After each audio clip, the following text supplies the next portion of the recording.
Hello, everybody out there in Radio Land. It's once again that time of the week. What time of the week is it? What's that time of the week? Where we come onto your radio dial and we tell you what's really going on. We dig underneath the headlines and examine what's going on at a local, countywide, statewide, and national and international level from a deft lefty perspective right here in Kalamazoo, Michigan. Facts. It is Media Cyphers, only here on 89.1 WIDR, possibly some other platforms too. We also we have a podcast. Just check that out. You can find that on most podcast applications, Google, Amazon, iMac, Olmec, you know, everything. It's on everything, whatever. I mean, it's. Legends hitting temples everywhere. Yeah. So as you can see, we're joined. Lawrence is able to join us in the studio today. Yeah. Good to see you, man. Yeah, man. It's been a while since we've done this, man. Since we was able to get back in the studio. Yeah. It feels good. It feels good. So let's the following yes. thoughts. The following thoughts that you'll be hearing do not reflect the views or opinions of WMU or any of their affiliates, no matter how dope or insightful they may be. This is just two educated brothers doing what we do best. Looking at the world around us and trying to figure out why it is. Yeah. So a lot of crazy stuff going on. Maybe we'll hit on it later if we have time, but the craziest thing about the Oscars the other night is that, as we all know, the U.S. is still backing a genocide in Yemen. Yes. Craziest thing about the Oscars is that there's still a war in Ukraine, famine and droughts that is still plaguing multiple places in the Middle East and in Africa. There are food shortages because of the war in Ukraine that are negatively affecting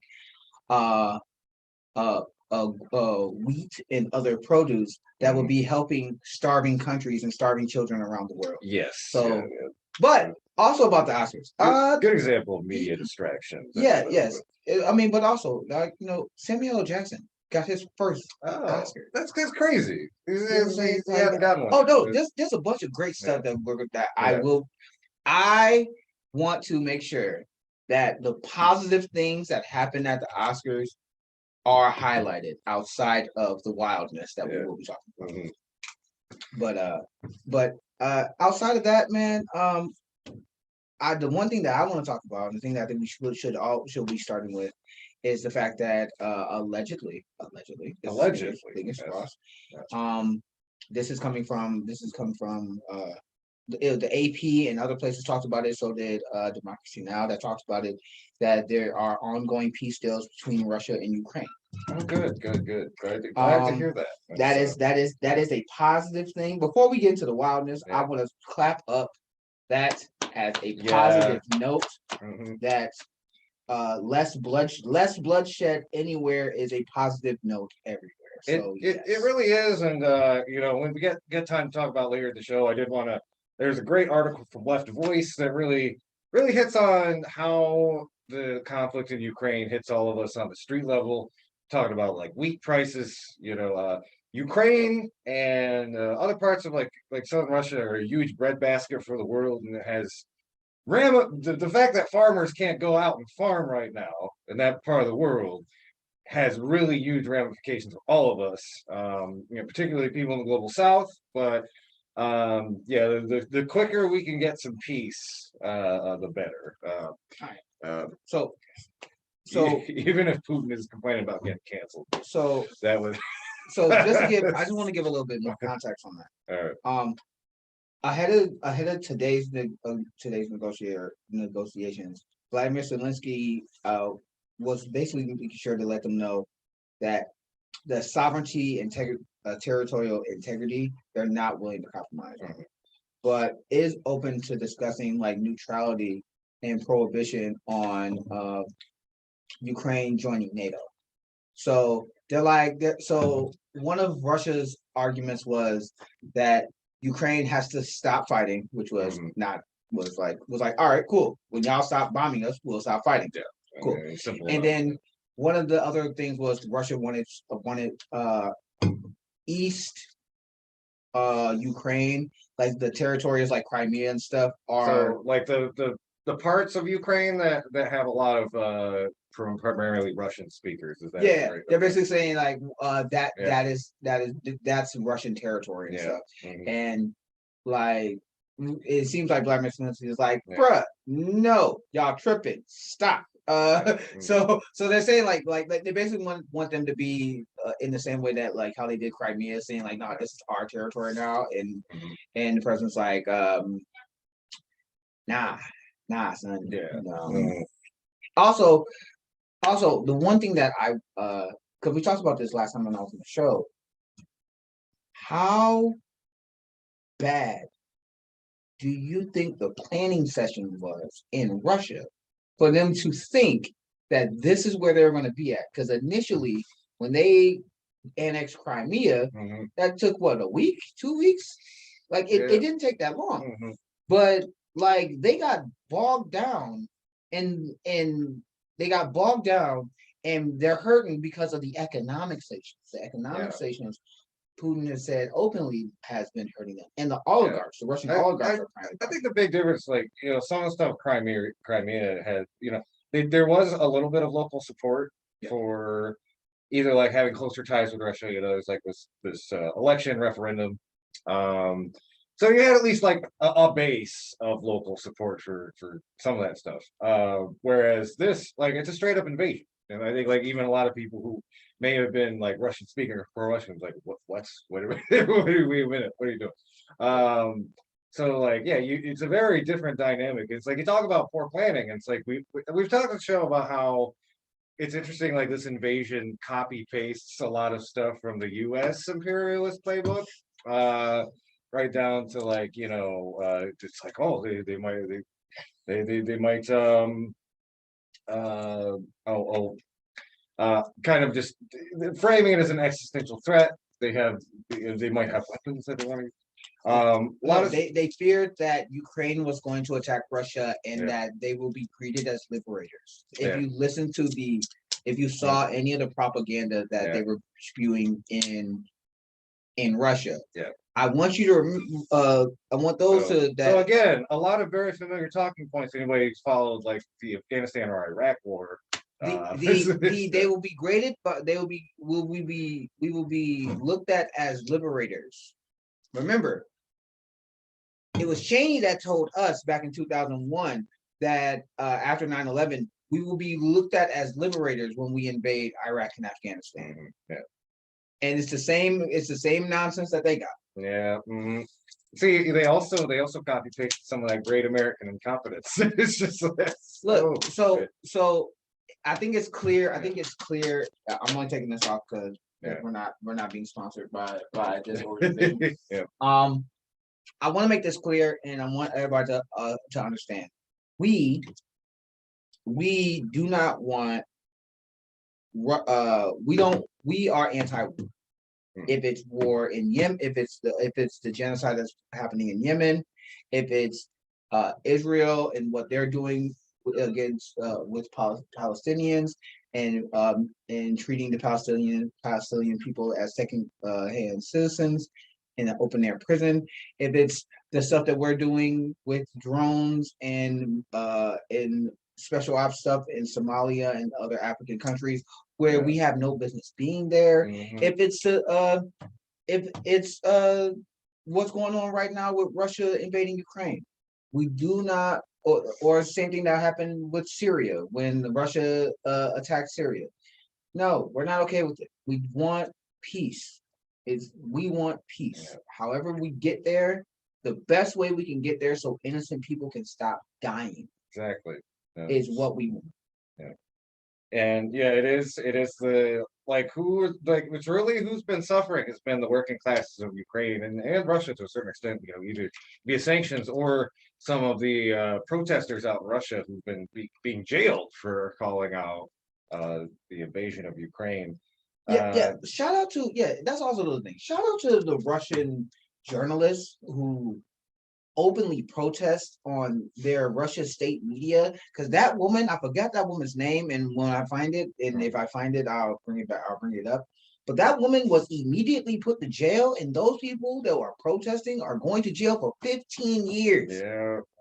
15 years for protesting. Now, I want y'all to also understand that we're living in America. We're living in a country where there were multiple states that tried to pass laws, and I think a few of them did pass laws, where people are protesting it in the middle of the road. If you are a bystander, you can run them over. Mm-hmm. So America is not in any way, shape, or form on the moral high ground when it comes to freedom of protesting in this country, in some aspects. I think there's this this meme, or I don't know if it would be a meme, but it was an image that went viral on social media. It was a young Russian woman protesting in the middle of the street, and I believe she was like reading the Russian Constitution and the right to like free assembly. And there's this line of riot cops behind her, and basically somebody made a crack. It's like this looks like it could be America. And somebody's like, no, that's not America, because if it were America, the riot cops would have swarmed her like 10 minutes ago. But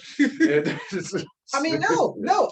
Russia and America are on equal footing on this one. Now, there's a difference. We don't assassinate journalists the same way that that Russia does, where they openly kill journalists. We have killed journalists in the Middle East that are Reuters journalists. Shout out to Chelsea Manning. The Russian capitalism has more of a mafia flavor, right? Which again, a lot of that is our fault. Like when I say the American government's fault, because of all the fun little restructuring we did in the 90s. Yeah.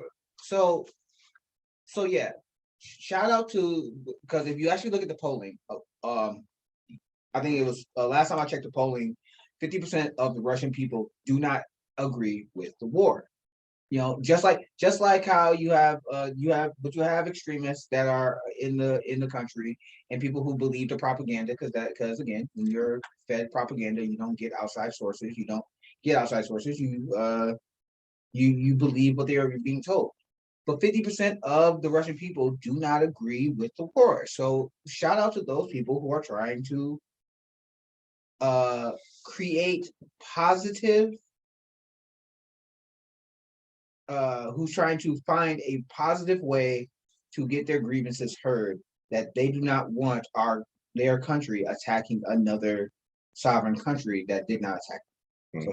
So shout out to those people. Yes. And also the people who are the media people who are in the media field also fighting back.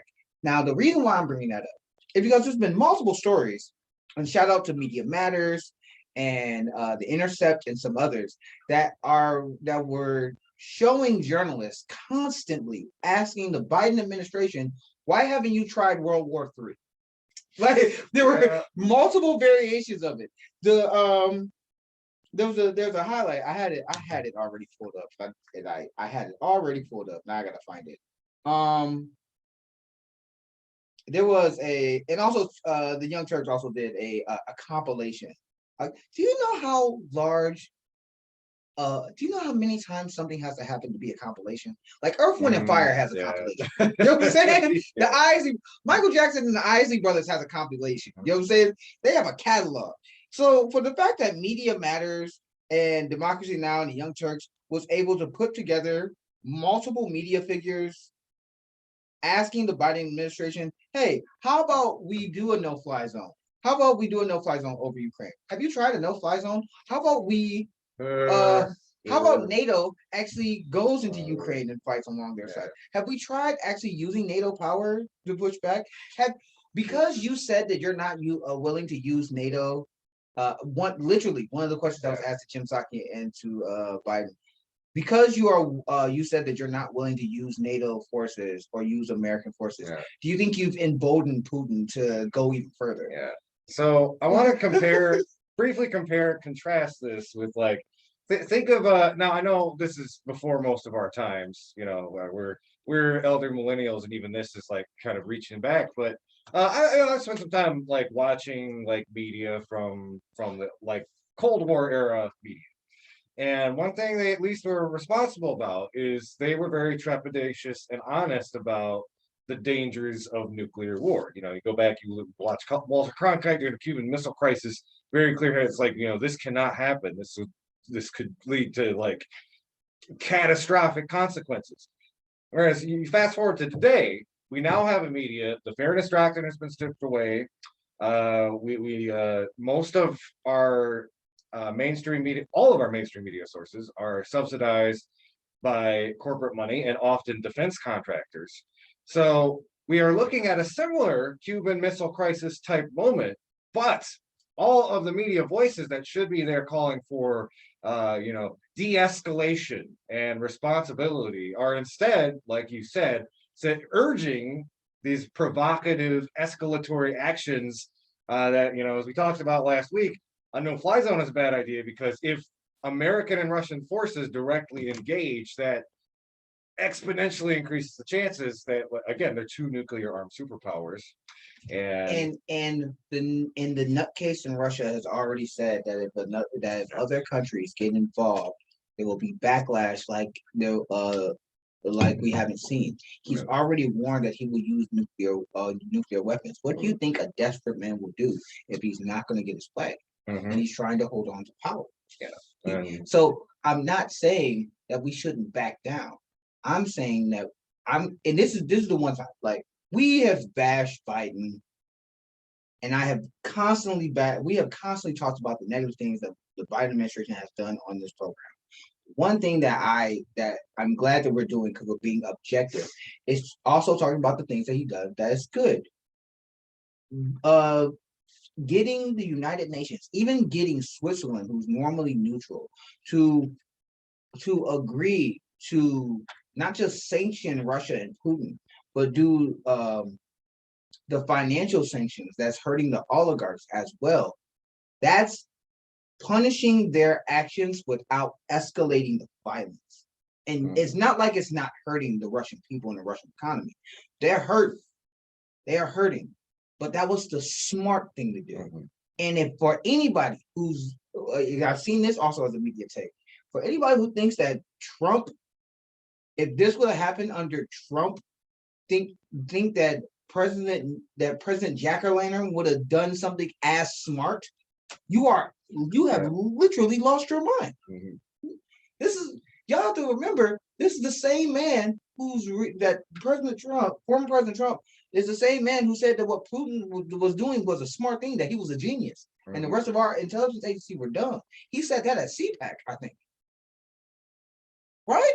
Am I tripping? So, yes.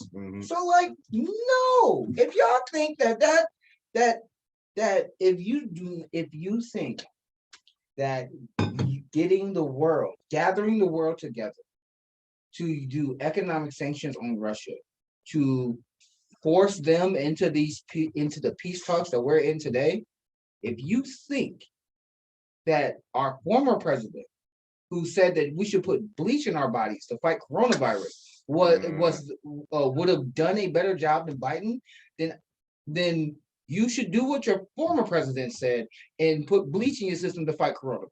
And, I mean, it's interesting to talk about what ifs and such. I will say I am critical of, Biden let it slip out. He spoke a little bit in regime change language, which again, that's very dangerous when the regime you're talking about is nuclear armed.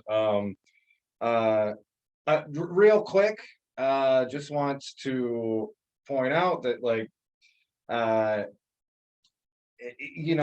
reason we're here, like, we do have to put, like, the locus of responsibility, on the way that America and NATO have fed the fire of this conflict.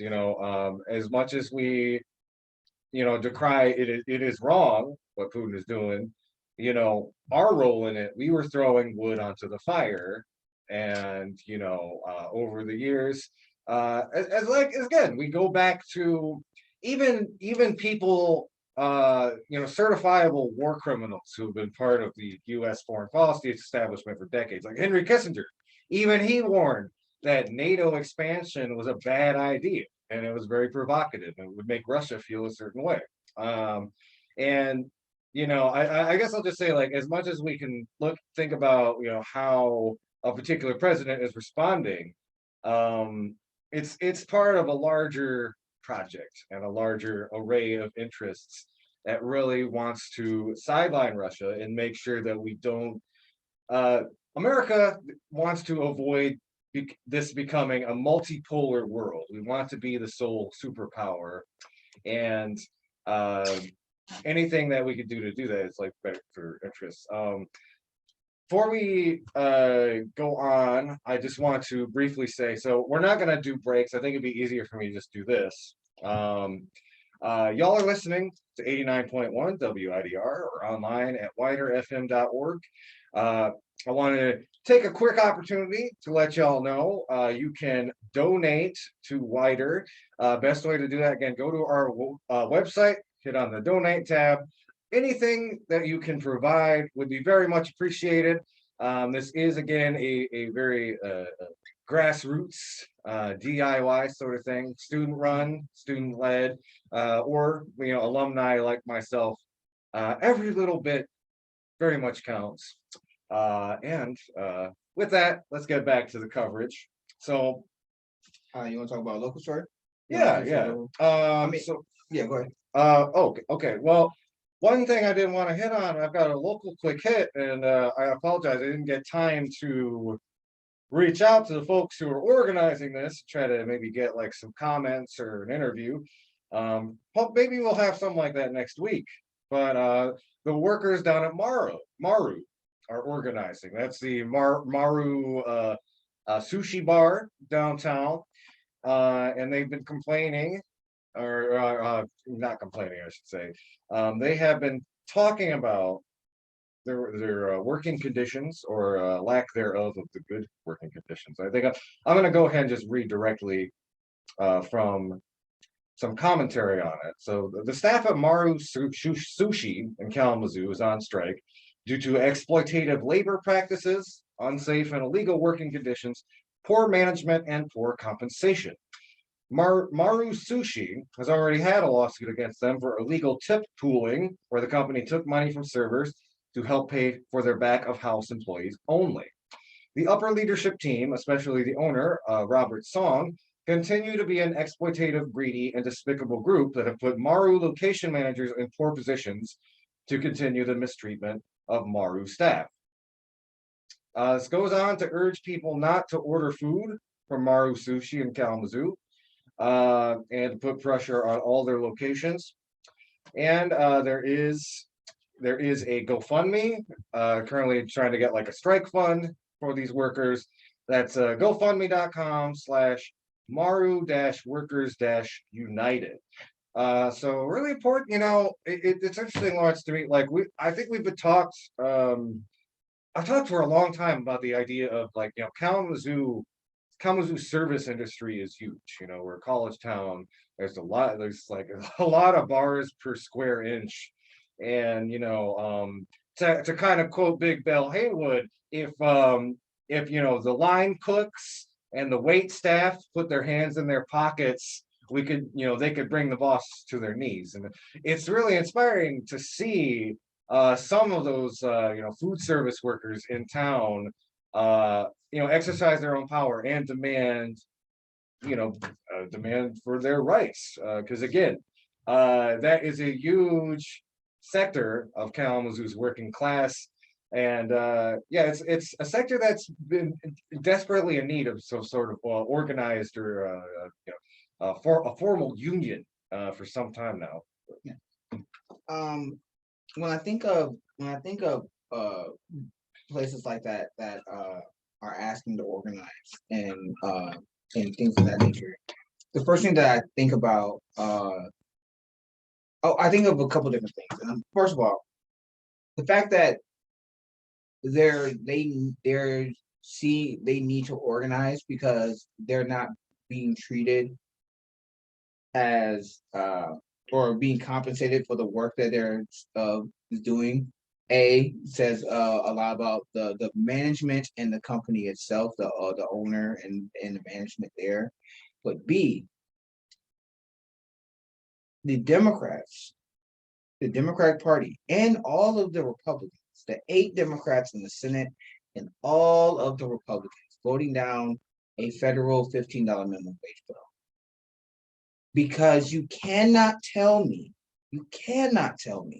that if the average worker, the average service worker, was being paid a living wage. Now, again, if the living wage was actually to keep up with inflation, we all know it'll be around $20, $25 an hour. That's actually what it should be. And I think the average wage in Michigan is what, $11.90? Mm-hmm. Yeah, because there's a story from Vice that it actually ties into this. But hold on one second. I'm Googling it right now. I actually do it now. Average wage of Michigan workers. Just like a quick thing in there. Yeah, go ahead. You know, I'm glad to see, we were talking a couple of weeks ago, we had an interview with some of the library aides who were organizing for better pay and better hours. I think the Maru workers were out on Kalamazoo Avenue with signs and placards the other day. But yeah, like anything you can do to support those folks, highly recommend it. Again, there's that GoFundMe you can check out, Maru-Workers-United. The average living wage in Michigan now is actually going up. It's 13, but that's for the minimum wage. The minimum wage in Michigan. The minimum wage in Michigan is $9.65. $9.65. Oh. $9.60. The minimum wage for one adult in Michigan. That's calculated. That's at the livingwage.met.edu. This is the Michigan Massachusetts Institute for Technology. They calculate the wages in different states. The minimum wage and the poverty wage in Michigan is $6.13. The minimum wage is $9.65. Wow. Yeah. So if someone was to get $15, if someone like that was to get $15 an hour, that's literally double what they're making. That's close to double what they're making. That's literally $7. That's literally $7 more on their paycheck. Like, come on, y'all. Like, it doesn't make sense. Make it make sense. Like, I get it. During the pandemic, 40% of Americans lost their jobs. I get it. Gas prices is going up. That means food and materials is going up because the backbone of those industries is transportation, so trucking and things of that nature. I get that. With that also being said, and we've talked about it on this show about how companies like Walmart and others have used this time to price gouge. It's the reason why the story that I want to bring up is very close to this one. Mm-hmm. When it comes to restaurant workers, where people are coming to these places because they are able to afford to eat out.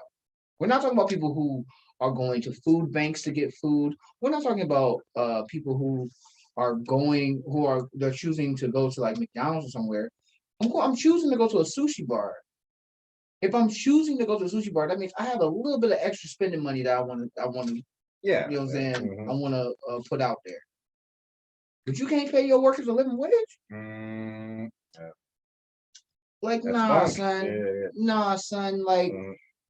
Nah, son. Get your life together, man. Like that whoever, and I get it. If you need to upcharge your prices, or put more money on the customers and be like, hey, yo, look, we're sorry, but we pay our workers a living wage, and the way that we're putting this on doing that is cutting back on the CEO pay. The CEO and the managers are cutting back, and We're just charging y'all an extra 25 cents. You know what I'm saying? An extra whatever. But we need to pay our lowest employees a living wage. If you would put that on your sign, obviously people are going to be like, all right. You know what I'm saying? Yeah. I don't mind spending my money here if that's where it's going to. That don't sound like that's where it's going to. No, it definitely does not. And yeah, I wish I had the numbers right in front of me. I don't know the general profit margin of Maru and all that, but I do know that, like, yeah, they definitely have some pocket money. And that's pocket money that they should be sharing with their workforce. Real quick, it's about 12:45. Just want to remind everybody. So y'all are listening to 89.1 WIDR. We're online at widerfm.org. And if you ever want to check out the Wider newsletter, you can find that on our website. Again, that's www.widerfm.org. Gives you fun updates from the Wider directors, as well as music recommendations from some of our wonderful, talented DJs, including yours truly. So yeah, please check that out. Wider newsletter comes out every week, and you can also sign up online to receive it in your inbox once a week as well. So also, we are working on expanding the show. That's true. That's to our local public broadcasting network. PMN is public media network. They have expressed interest in publishing our content, which you might be watching this video. I don't know. We are recording a video. We are recording a video. This might be the first video that we that might be up there.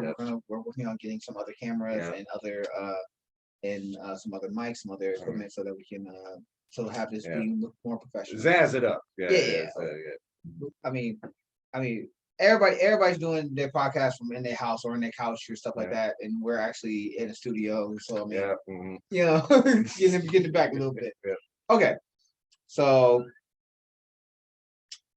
since we're talking about restaurants and we're talking about and we don't know why.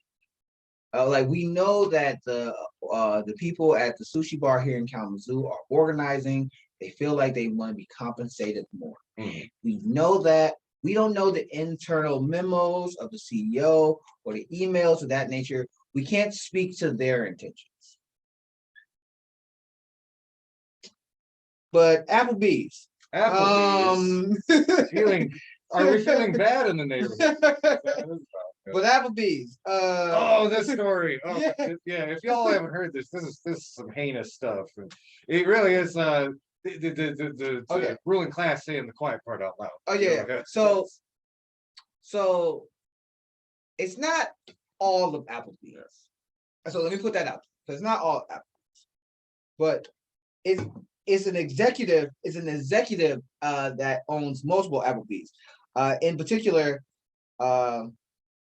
is Applebee's. Where is it? I just got it. It's this particular article that I'm getting this information is from Vice. When we put this up on Facebook and on YouTube, we'll put the link to the article in the description below so that you can read it for yourself. This Wayne Paquet's talks about how gas prices being high are not how it's a good thing. Really? Oh, Wayne. Please, I think it's Wayne more. So I'm reading. Let me read the little excerpt. So Wayne Kupak, these emails were leaked, and it was a Reddit forum that leaked these emails. Vice ended up getting the emails from that Reddit forum. So shout out to the Redditors that end up posting it. Shout out to Vice for covering it, like, you know what I'm saying, cover this news. Because normally I would expect more perfect union on YouTube has been doing the Lord's work.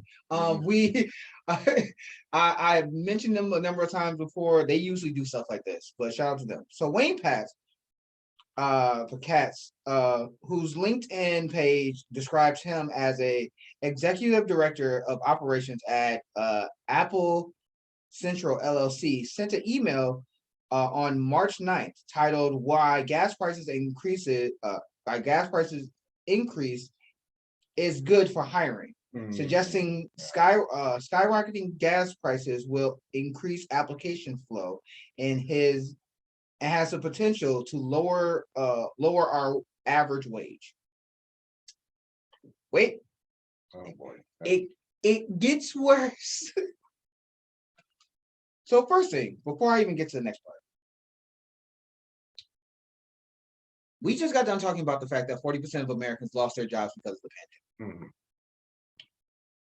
Before the pandemic and into the pandemic, people were working paycheck to paycheck. The average American makes less or around $30,000 an hour. $30,000 an hour for most Americans is between around 12 to 14,000 hours, not quite hitting 15. And remember, that's gross. That's not net. That's gross. That is gross. Yeah, it is. It is. So before the pandemic and including the pandemic, people still are not able to keep up with their bills because of the lack of stable job wages that have kept up with inflation. Inflation has happened now. Gas prices has gone up, and what do corporations do? They maximize profit. How do they maximize profit? Do you think they're going to maximize profit by cutting back on their wages or their paycheck?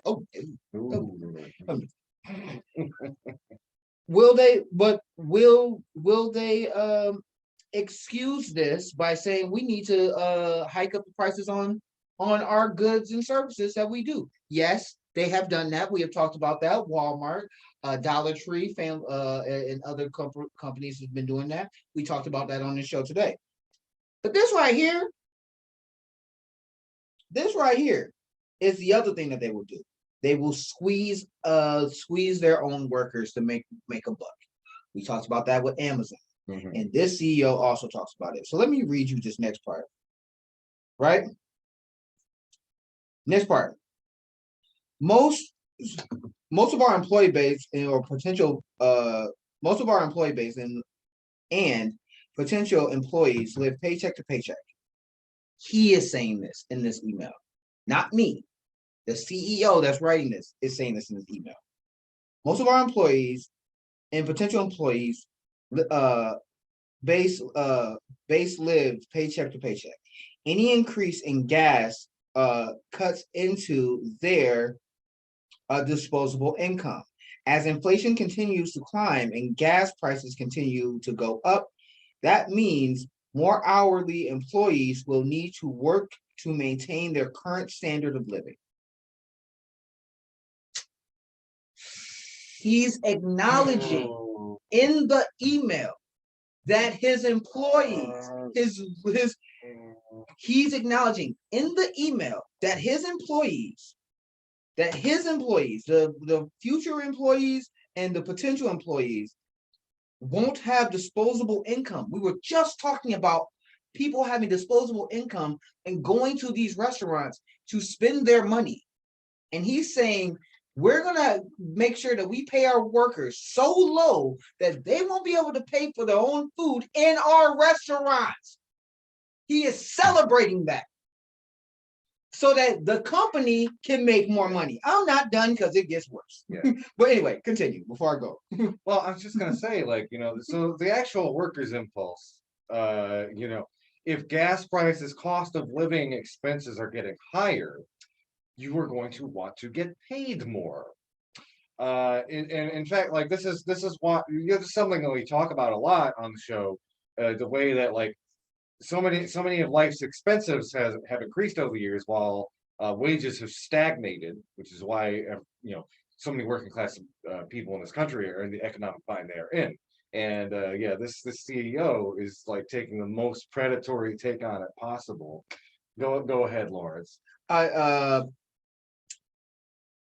The email went on to claim that the company is no longer competing with the government when it comes to hiring due to the end of COVID unemployment and stimulus checks, both of which expired in 2001, and say that benefits and that benefits us as prices raise. People who were relying on the people who rely on unemployment money simply will have less money to spend. It will force people back into the workforce. What makes you think that those people will continue to stay at your job if you're not going to pay them a living wage? It's a very very like kind of right-wing capitalist way of looking at it, because like anybody talks about like the great resignation or the quote unquote labor shortage, the main reasons for it was like people were tired of not being paid enough, people were tired of being mistreated, and this sort of logic is like, what, we're going to double down on that because these workers are desperate and they have nowhere else to go, something like that. And as data has pulled out, there's this assumption, especially a lot of like red states, if you pull the plug on this pandemic aid, people will flock back to work and you will essentially short circuit the great resignation. Data has panned out that's not the case. People are still quitting, people are still keeping their hands in their pockets. And it's because of the sort of disrespect towards your workers that is being exhibited in a story like this. It continues. Oh, of course it does.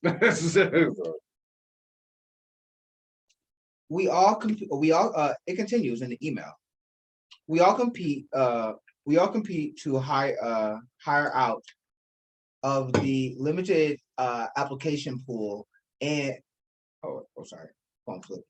we all compete to hire out a limited application pool, and there was a wage war. We all saw businesses hire team members at $18 to $20 an hour. They will no longer be able to do this. Trucking is the backbone of America, and as fuel cost rises, so will charges for shipping. If those costs can't be passed on to the customer in terms of menu price, the only area they can cut sizable costs will be in labor. You think so, huh? Is that what you think? See, if I'm an Applebee's worker and the price of gas is going up, it costs me almost like 1/2, 2 times as much to get to work and back, and all of a sudden my boss is like, hey, we're cutting your pay, so you're already feeling financially tightened. At that point, I'm going to be looking around for different jobs. And it's like maybe something outside the food sector. Now I want y'all all to remember, this goes back to what you were talking about with the right-wing thinking. Yeah. You remember when Fox News and other right-wing blogs were talking about how the immigrant caravans were coming and how immigrants are coming to take our jobs? Oh yes, right. Usually from countries being destabilized. That was one of the reasons for the work shortages. And then after they couldn't continue that lie because nobody was coming outside because of COVID, they went from that to, well, the government is giving away too much money to Americans, so they don't want to work. They don't want to go back into the workforce. Now we've circled back to, well, now we're paying you too much. We're paying you too much for the job that you're doing. So now we're going to cut back on the money that we're giving you because our company needs to make more of a profit. They're not passing the money, they're not passing the cost on to the customer. They're going to pass it on to their labor force to squeeze every dollar that they can out of these workers instead of making the millions or hundreds of millions or billions of dollars that they are making. As a matter of fact, we all have Google. Let's go to our phones. How much do you think Applebee's made during the pandemic? Oh, gee. If we're doing a rough estimate, Yeah. Well, okay, assuming that maybe they were hit a little harder because the early quarantine part where all the restaurants are closed, but then there was a big uptick in kind of recovery. I don't know, Lawrence, tell us how much did Applebee's make? Applebee's annual revenue. Okay. So let's see. Sales of Applebee's franchises restaurants in the United States between 2009 and 2001. The U.S. based casual dining chain restaurant Applebee's reportedly. Sorry. Go ahead. I was like, something going on with it. No, we just don't need it. Gotcha. The U.S. based casual dining restaurant chain Applebee's reported sales accounting to $4.2 billion U.S. dollars from its franchise restaurants in the United States during the 2001 fiscal year. So wait, this is during the fiscal year of 2001. They have reported sales of $4.02 billion.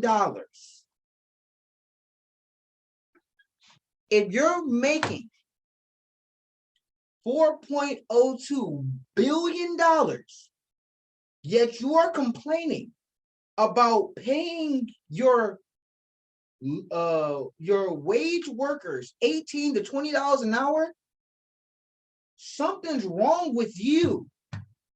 Something is wrong with you, because that's the CEO. He's the CEO of multiple franchises. Mm-hmm. So that means, even if your restaurant, your casual fine dining restaurant, and also we also got to remember, we're living in the age of Uber Eats. Yeah. We're living in the age of app workers, of the gig economy. So that means that these restaurants, especially during the pandemic, they didn't need people to be in the restaurant. They didn't need people to be in the restaurant because most of the food was being delivered to people's houses. Yeah. Mm-hmm. So you was making your money back. Hold on. You making your money back. And now, since we ain't got mask mandates, and I ain't got my mask on, I should have my mask on. I got vaccinated. I done got my booster. I'm good. I should still have my mask on because we are less than 6 feet away. Right. I get it. But at the same time, you mean to tell me that you're happy that you're going to squeeze your employees so that you, the president, hold on, let me find it. Wayne. As long as the investors are happy. Right? No, yeah, Wayne, Penn. I don't know how to say his name. Wayne, whatever his last name is. I said it earlier. Wayne Perkatz, Pankrattz. He's the executive at the company of a string of Applebee franchises. You mean to tell me that you're celebrating having your employees struggle? So get your mans, yo, get your people. I need for somebody to go holler at him. So somebody needs to turn. I don't advocate for violence. Okay, I don't advocate for violence, but somebody needs to turn Applebee's into the barbershop because he needs to catch a fade. Okay, he needs to catch a fade. Somebody should slap the CEO of Applebee's. Somebody is not good in the neighborhood when he's a CEO. Somebody needs to check him. Somebody needs to talk to him the same way Denzel and Tyler Perry was talking to Will Smith. Okay, somebody needs to talk to him, bro. Get your mans. All right. Right. All right. It's 1 o'clock. We need to take a smaller break. I'm gonna tell you. All right. So at this point, I'm gonna tell y'all are listening too. Media Cyphers, only on 89.1 WIDR or online at widerfm.org, your only source for political revolution. As always, following thoughts, views, and opinions are not necessarily those of 89.1 WIDR or online at widerfm.org. And just a quick reminder, y'all, you can find our show in several places. We've got a podcast. You can find that on most podcasting apps. It's Media Cyphers Kalamazoo. We put together the best content from our weekly radio program. For all y'all listeners, you can download it, listen to it on the bus or while you're at work. Maybe try to radicalize your fellow workers, Also, we got a YouTube channel. It has been active lately, but we've got all the computer and technology and studios fixed now, so we should be uploading our full episode on the YouTube. That's where you can find our full radio episodes. Yeah, and there will also be small hits that we'll be doing throughout the week, because I know that we've been talking about being more active with the show and doing stuff like that. And also, we'll be partnering with, hopefully eventually, if things go well, with PMN, the Public Media Network, and you'll be seeing individuals, you'll be seeing us live talking about stuff. And also, I didn't get a chance to, I didn't get a chance to say this, but me and you talked about late stage capitalism and what late stage capitalism looks like. That CEO embodies that. Yeah. When you celebrate or you think that it's a positive idea to squeeze desperate people. Gas prices are higher. Food, medicine, and expenses are higher.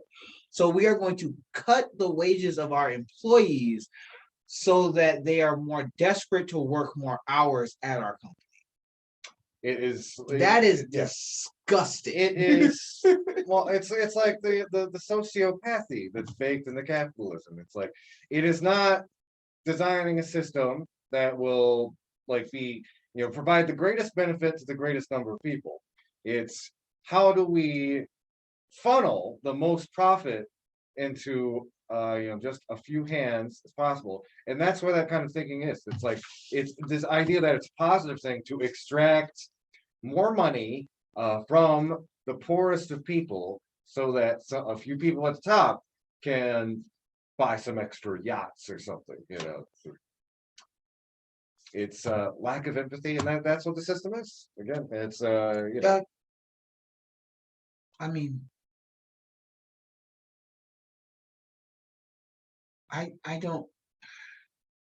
I feel like we don't think about, and especially when we talk about gas prices, right? And this goes off to a different game. Who sets the prices for the gas? Because I remember, because we were both alive when this happened. After with the invasion in Iraq and Afghanistan, gas prices went up really high, and it was actually President Bush that used an executive order to have the petroleum industry and to basically clamp down on them, being like, look, y'all can't be price gouging like that. Y'all gotta, cut back a little bit. It was actually I remember that happening. I remember stories of that happening. And and our president could do that now, to be like, yo, bro, I know this war is going on, and y'all and again, America's the number one producer of gas and oil and energy in the world. They could say to the companies, because it's not the government that's choosing those prices, it's those companies. You could be like, yo, y'all can't be price gouging Americans right now. People are hurting out here. What are you doing? Relax. You're going to make billions, because we're not moving to natural. We're not moving to solar. We're not moving to wind fast enough. You're still going to make billions. Relax. You know what I'm saying? But take your foot off some of the American people's neck. Our government can do that. Yeah, and the important thing about, remember all these oil companies, it's like, it's not the prices you pay at the pump are not based on any actual physical shortages. It's speculation. It's like, oh, we speculate that this what's going on in Ukraine. It could do something to the price of oil in the future. So we're going to pass that potential expense down to the person buying gas at your local pump, gas station, etc.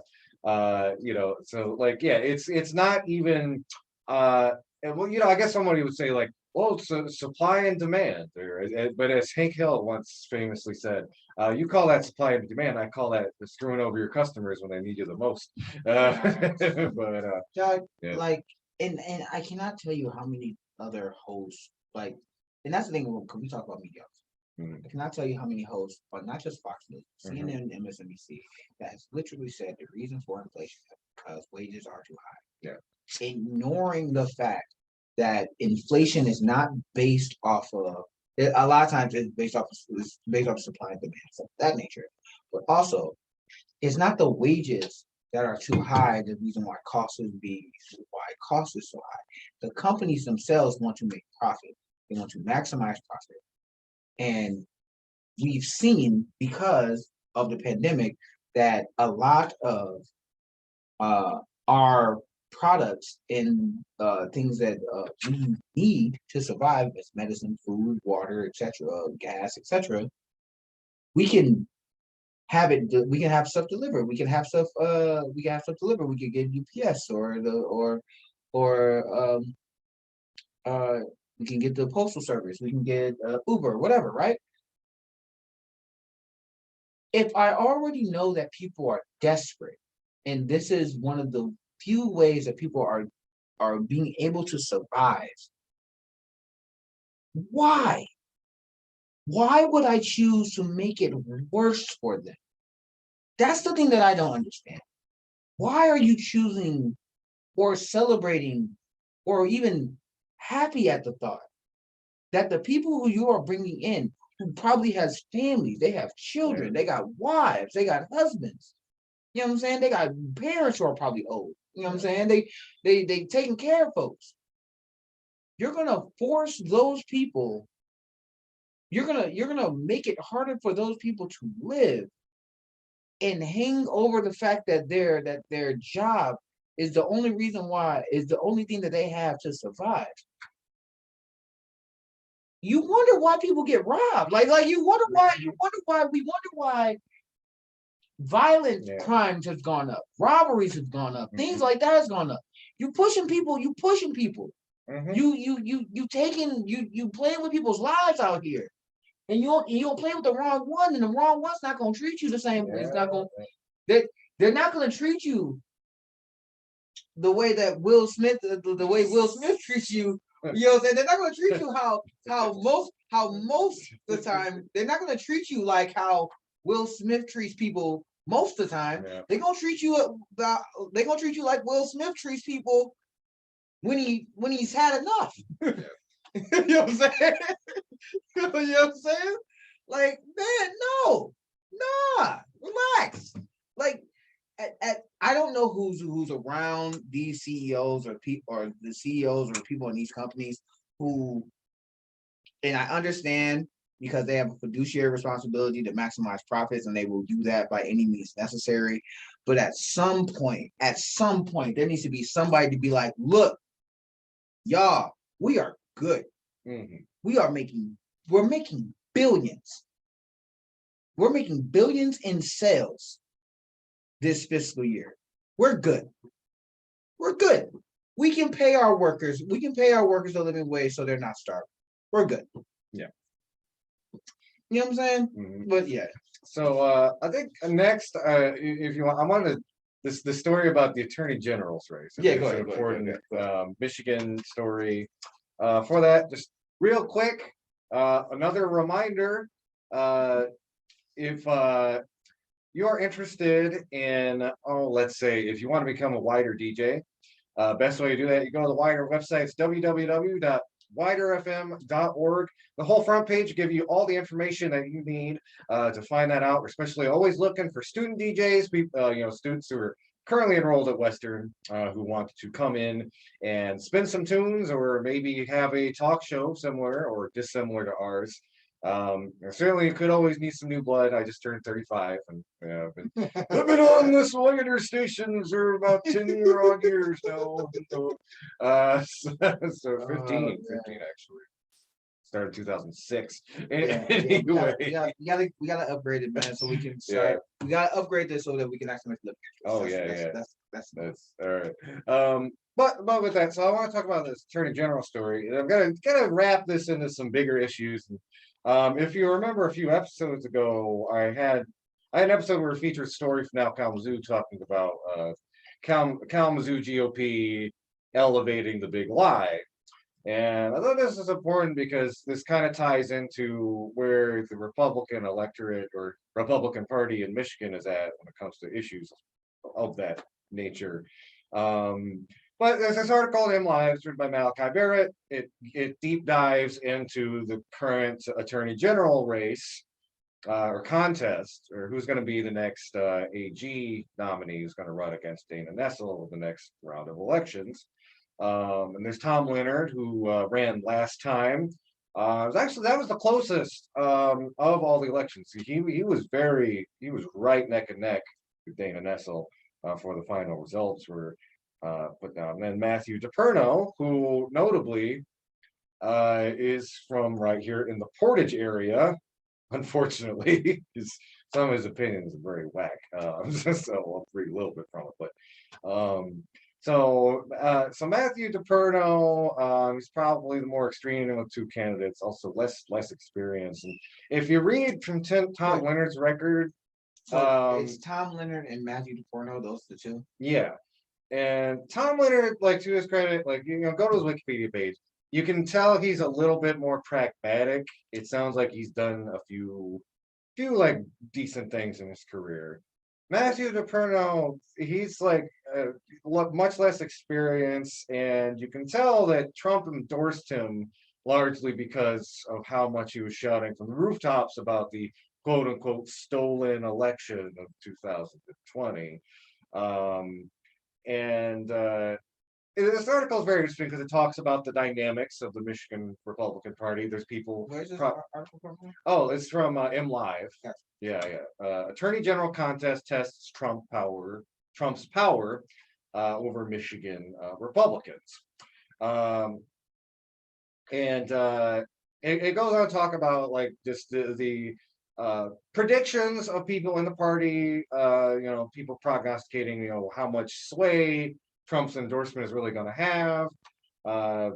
Tom Leonard will end up getting it because the way that Attorney General works, it's not settled in a primary that the general public can vote in. It's settled at the state convention. So when the Michigan Republicans have their next state convention, there's going to be a vote there inside the convention to determine who their Attorney General nominee is.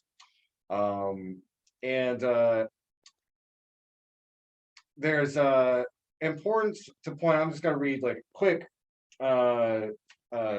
excerpt from this. It really brings home why DePerno got that endorsement from Trump. So the endorsement came early before Tom Leonard or Berman announced their candidacies. DePerno relentlessly promoted false claims about the 2020 election, alleging that Michigan was stolen through various means that have not been proven. It started in Antrim County, where DePerno argued a well-explained and quickly fixed error actually pointed to a larger nationwide conspiracy. Republican legislators eviscerated DePerno's claims about Antrim County, calling them misleading and irresponsible, among other things. But the Portage attorneys continued to focus on supposed fraud, endeared him to Donald Trump. Again, we're gonna.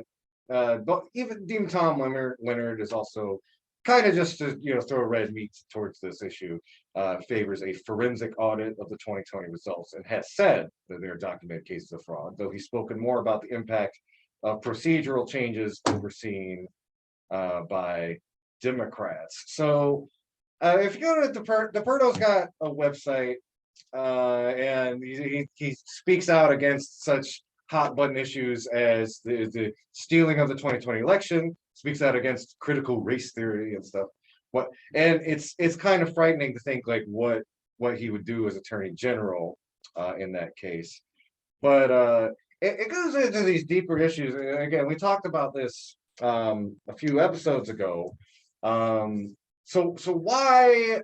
So there, I think there was this expectation among some people that after the 2020 election, all of the hubbub about election fraud that the Trump campaign was propping up was going to kind of evaporate. But we've seen that folded in to this future Republican strategy to question the validity of elections. Now, little caveat, I want to say, like as we talked about on the show, when people doubt, the integrity of American democracy, they're not wrong.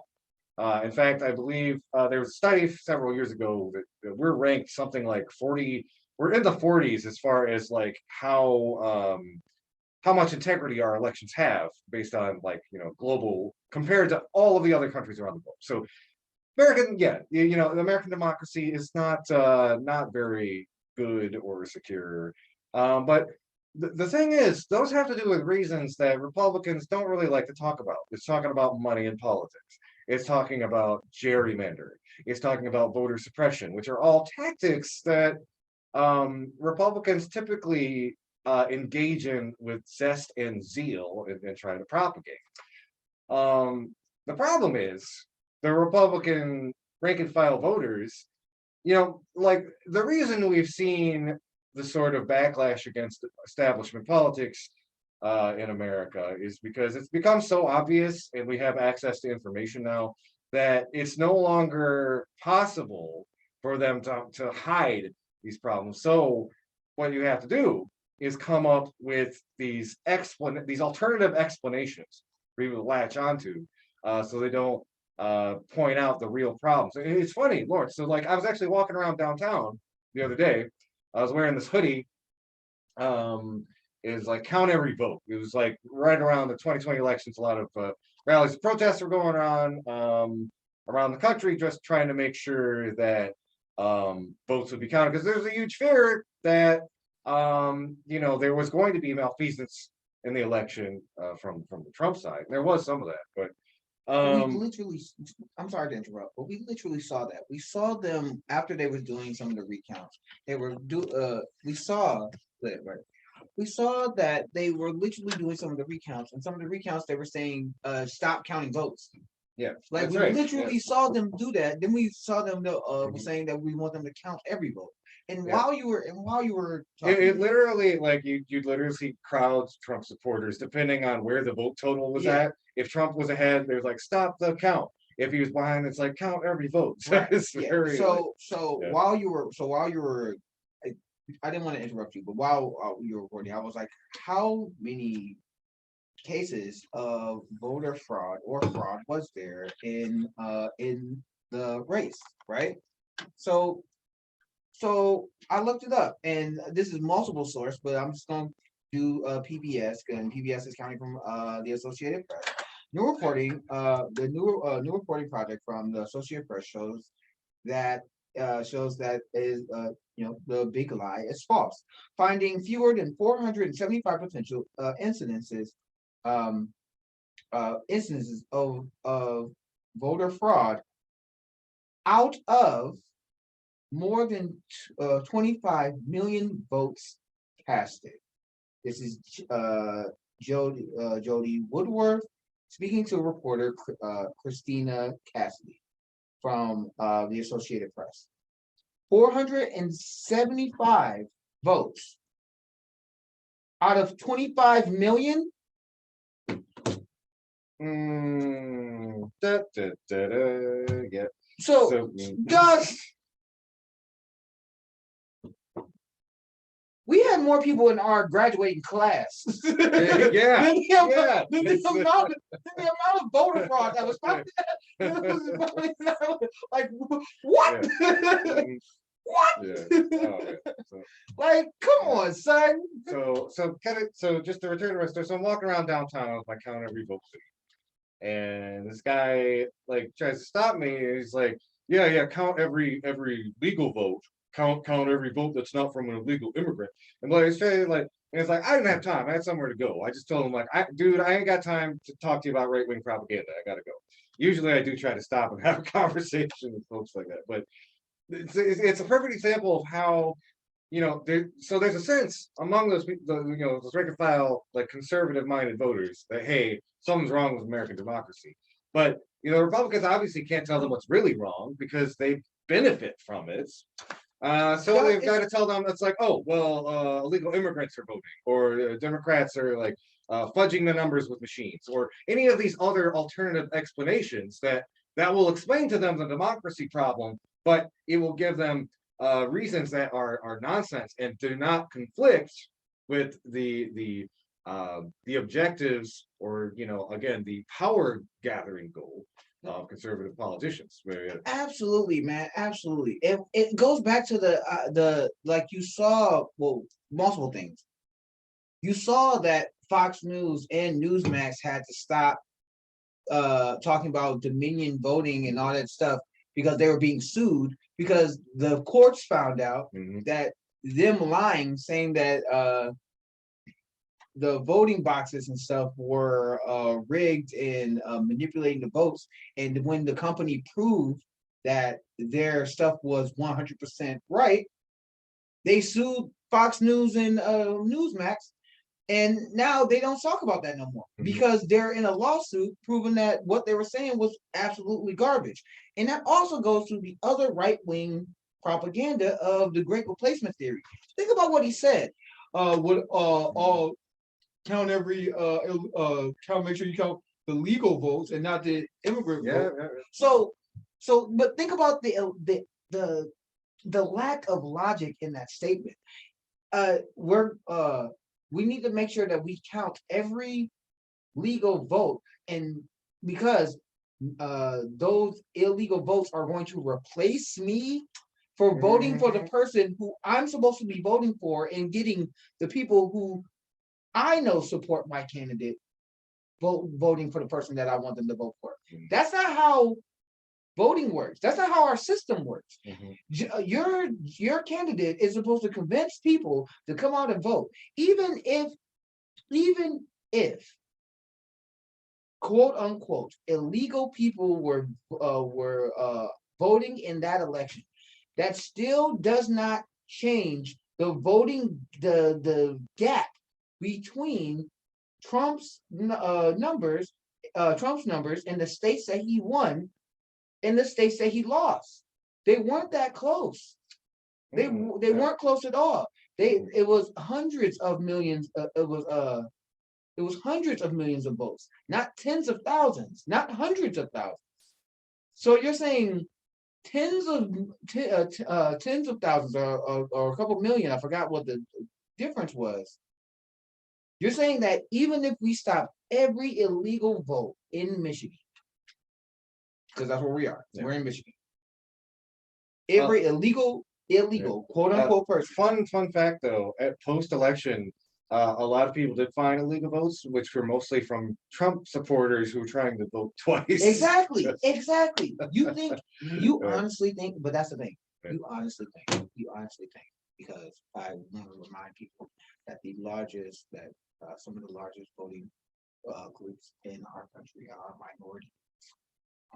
Outside of, yes, we live in a predominantly white country. A lot of white evangelicals did not like Trump and they voted against Trump. So you're saying that those people are also illegal? Who do you think are illegal? Because even if you took out who they deemed was illegal are dark-skinned folks, a lot of white females and white males voted against Trump. Yeah. So are those people illegal too? Actually, I think you've hit on something really important here, and it segues into another piece of this, the dog whistling that is really inherent to this. And I'm going to bring up, this isn't specifically related to DePerno or Tom Leonard or the AG's race. Okay, so before you bring that up, so I'm sorry real quick. Both of those cats are nuts. Yeah. I don't like either one of them. Yeah. Both of them are nuts. They need to go to church. They need to go to church, go find a pew, Go find Jesus. Go find that man. Yeah. Go find that man, and don't come back until you find that man. Yeah. That's what they need to do. Okay, now. Yeah. So, so go along with this. So I was sometimes at work. Sometimes TV's on. I catch political ads. We're starting to see early campaign ads for the gubernatorial candidates, and Percy Jackson, and the Antifa sea monsters or whatever his name is.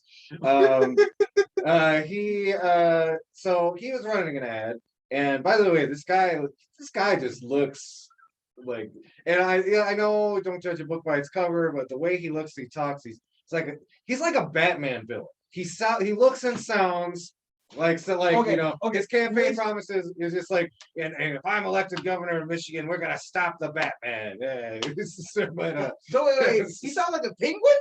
Like, wait, does he sound like the Penguin, Two-Face, or the Joker? Well, he looks like the Penguin. He sounds maybe a little like Two-Face. I don't know.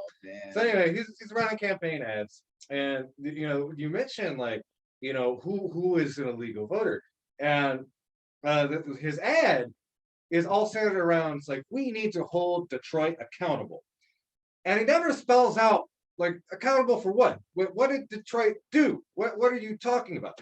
But if you're a Republican and watching Fox News all day, then you know what he's talking about. He's talking about this idea that was really pushed in those conservative outlets around the 2020 election, that there was just rampant voter and election fraud in the city of Detroit.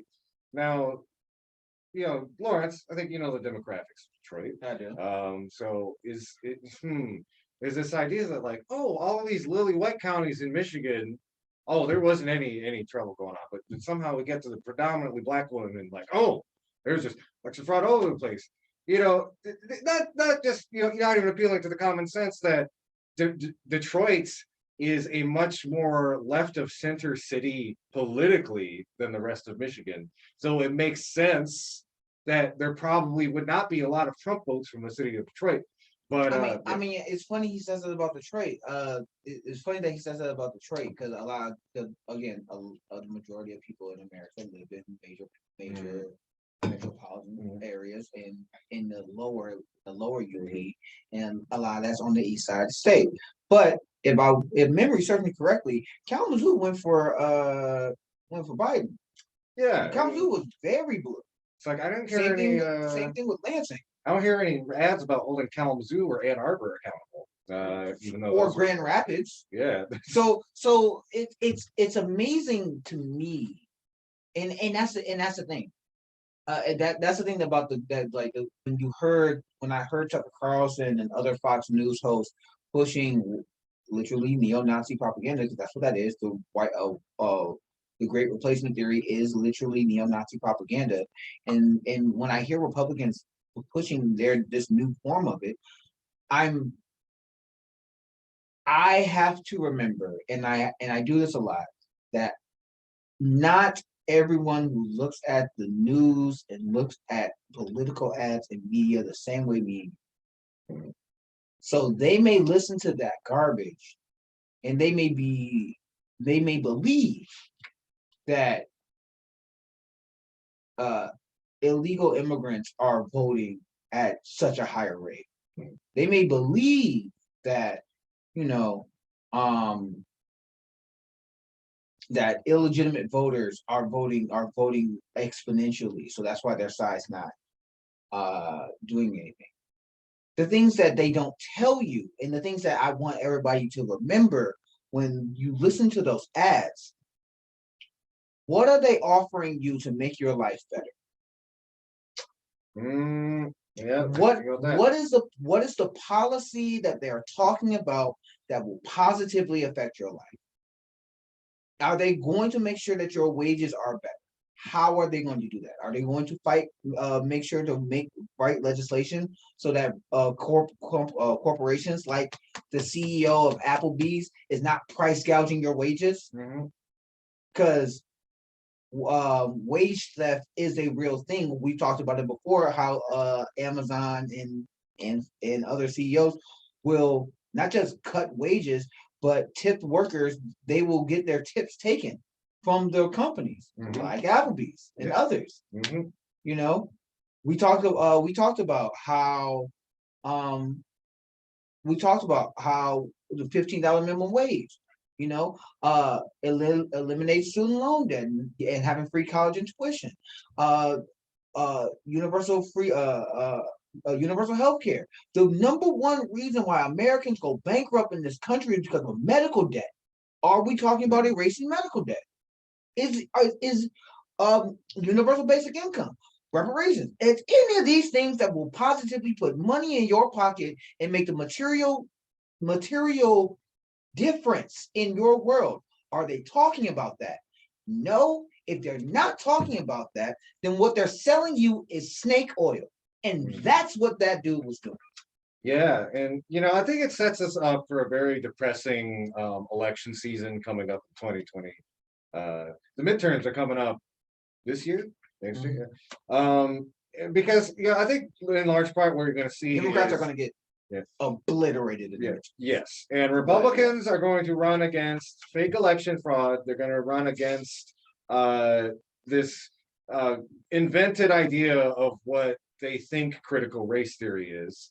The Democrats though, they're not going to be that much better. They're going to be, the Democrats are going to run against January 6th. Just the idea of, the Republican Party getting more extreme. But they're not going to, like you said, they're not going to present ideas. It seems like they've given up on that. Because, Joe Manchin, they literally have. There's actually a story. There's actually a story that I wanted to talk about last time I was on here. And that does that. It's like, it is important that, yes, the Republican Party in a lot of ways is embracing overt fascism. But you can't just point that out and expect to win an election. Like we go back historically, the last time there was a real threat of, fascism kind of taking over the American government, the way that was undercut was by, FDR helping working people and putting out these initiatives that would improve everyone's quality of life. Now we can talk a little bit about the motives of that, but it undercuts the growth of fascism in the American government, like at least the Nazification of it, because people they had a better quality of life. They were able to subsist. Medicare and Social Security. Yeah. Okay, FDR and a lot of New Deal legislation was racist. We understand that. Yes, that's also important. Yes, two things can coexist at the same time. Same thing with the GI Bill. Same thing with a lot of redlining policies. We just got done talking about how one of the. I guess bottom line is just it kept a lot of white working people happy who might have otherwise started listening to Hitler. So no, and I'm giving you context because we literally just got done talking about a story in Ann Arbor and how they're now letting Black folks buy houses in neighborhoods where in the covenant of the neighborhood they said that these houses cannot be sold to minorities. So that's a whole thing. Yeah. But at the same time, coming from out of the Great Depression, going into what was going on. He passed Medicare and Social Security. Two policies that the GOP is still trying to get rid of today. He wanted the new Bill of Rights for Americans, housing, healthcare, education. That was a part of his new Bill of Rights. He was so popular because he kept on continuing to do policies that benefited the American people's lives, that the Republicans created term limits to get him out of office. Because they thought they wasn't going to beat him. He died in office. He won 4 times. That's real. That's as real as real deal Holyfield. Now, as an old hip hop slogan, you know what I'm saying? Yeah. So if the Democrats, and the only reason why I'm bringing this up, and I'm going on this tangent, is because Biden just tried to pass this the Biden administration recently in the last few days was bringing out their new spending bill, and their new spending bill has money for the military, has increased money for the military Ugh. and increase money for policing. Mhm. It has no policies from Build Back Better, which was his primary thing on why he was going to be FDR 2.0. Mhm. Well, he's building the security apparatus back better, I Right. guess. Right. So Yay! and that's the thing when we bash Republicans in that segment, in that gubernatorial race, the one thing that you know that the GOP nominee for the governor's race in Michigan, all of them are garbage. Some are more extreme than others. And like Noam Chomsky said recently, Republicans are not on the spectrum. They're just nuts. Yeah. He said that recently in an interview. It was crazy. I'm paraphrasing, but yeah. But now, if we want to win, and if the Democrats want to win, and if we as Americans want to not slowly move into fascism and dissolving democracy into an authoritarian state, then we need representatives that are not corrupt and that will not solely do the will of their donors, but work for their voters, work for the people who voted them in. This is the reason why people like Nina Turner, who's also running, is a big deal in Ohio's I think in Ohio's first district. I think I don't remember what district she's in, but I know she's running again for the House. So that's a major deal because she's a fighter. The squad needs a fighter. The Democratic people needs a fighter. She needs to run. She needs to run for president, in my opinion. But that's a whole different conversation. But yeah, man, it bothers me. What bothers me the most, and the story that, in the other story that I'll have to pull it up. Real quick before you get into that, just a quick reminder, everybody. We are on www.widerfm.org. You can check that out. There's lots of great stuff. You can find our playlist for our music programs. You can also find a way you can donate to Wider. Again, this is a very street level, grassroots run radio station, student run, student led, and every penny is appreciated, and so much more. You can find their schedule for our DJs, things like that. That's www.widerfm.org. Check it out, all that good stuff. So with that brief little thing, let's Lawrence, what is the next thing you would like to talk about? Okay, so we only got 20 minutes left. So there were some quick hits that I wanted to get into. I mean, we could take like a 5-minute bathroom break and then come back if we need it or not. Or we just keep I'm good. Do you? I'm actually fine. But okay. So I was kind of stalling for time because I need to pull up this story. Oh, I got a couple of quick hits. I have a quick hit. This is my quick hit for the day. It's a sad story. But it's a story nonetheless of it. Do I want to talk about the story? No, I don't want to talk about the story. Sorry. No. What's your quick hit? Okay, so I wanted to expand a little bit on. I mentioned this near the top of the show. One of the big consequences of what's going on in Ukraine right now, that hasn't really gotten as much press coverage, really should, is the way it could will likely affect, grain and food prices around the world, particularly in the global South and right here in the United States. So, just so y'all understand, talking earlier in the program, Ukraine and Russia are two really huge bread baskets, producers of wheat for much of the global South and Europe, and ultimately would increase food prices here in the United States as well. So this is an article from Left Voice. I'd recommend check it out. The war in Ukraine and sanctions on Russia are driving global hunger. Just got to read a quick excerpt from it. So, as a result of the invasion, the world will face a shortage of these key crops and others. Although Ukraine managed to export about 2/3 of its wheat before Russia's invasion, the remaining third is blocked. Depending on the destruction caused by Russian forces and the length of the conflict, Ukrainian farmers may even be unable to plant crops for the next season or harvest summer crops.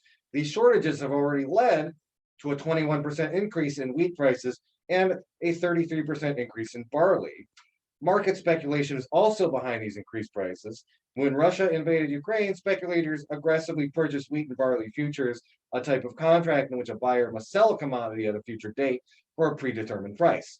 These speculators were betting that the price of wheat and barley would rise significantly, leading to huge future profits.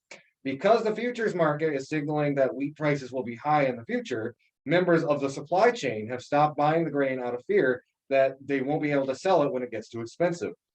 This means that US wheat may be left to rot instead of feeding people who are facing hunger as a result of the conflict in Ukraine. Anyway, this just shows you just the global consequences of it, and also just how gross the capitalist system is. Again, it's speculation where these prices will increase. Which again, wheat and barley, these are not like luxury items. You need these things to survive. And particularly the idea is, in the US, they will not harvest the wheat because it's too expensive to sell. So it's got perfectly good agricultural products that people need to live and eat, survive. It's going to be left to rot in the field because of this capitalist nonsense. So let me get this straight. We have people starving all over the world, including in our country. We have children who are few. We have children and adults who are food insecure, and they are not sure where they will be getting their next meal. Mostly because of the late stage capitalism that we have in this country right now, where we are talking about corporations earlier today, celebrating the fact that we are able to squeeze workers so they have less spending money. So we have people who need to live off donations or going to food banks and things of that nature so they can have their next meal, not being able to get food and stuff from the food banks because the grain is turning rotten in fields. Yep, that's it. Now that's in America. That's in the wealthiest nation in the world. I'm not talking about other countries. I'm not talking about other countries who are more or less fortunate than us, who we call third world countries. I'm not talking about those places who are also struggling, because they are as well. But we're not gonna be able to help them. We won't be able to help ourselves because our food is turning rotten in a field because corporations can't make a buck off of it. Yeah. Mm-hmm. Am I missing something? Because please let me know if I am. Yeah. Nope. That's about right. You summed it up pretty well. That's sick. Mm-hmm. It's absolutely sick. It hurts my feelings. If you want to do a quick hit, I've got one more quick hit, but you can go ahead and do yours if it's ready and pulled up. So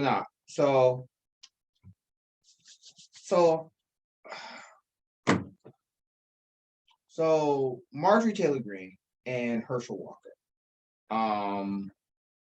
Just like how I said, those GOPs need to go to church, go to a bench, go to the front row of the church, go to the pew by yourself and go find Jesus. Go find that man and don't come back until you find that man.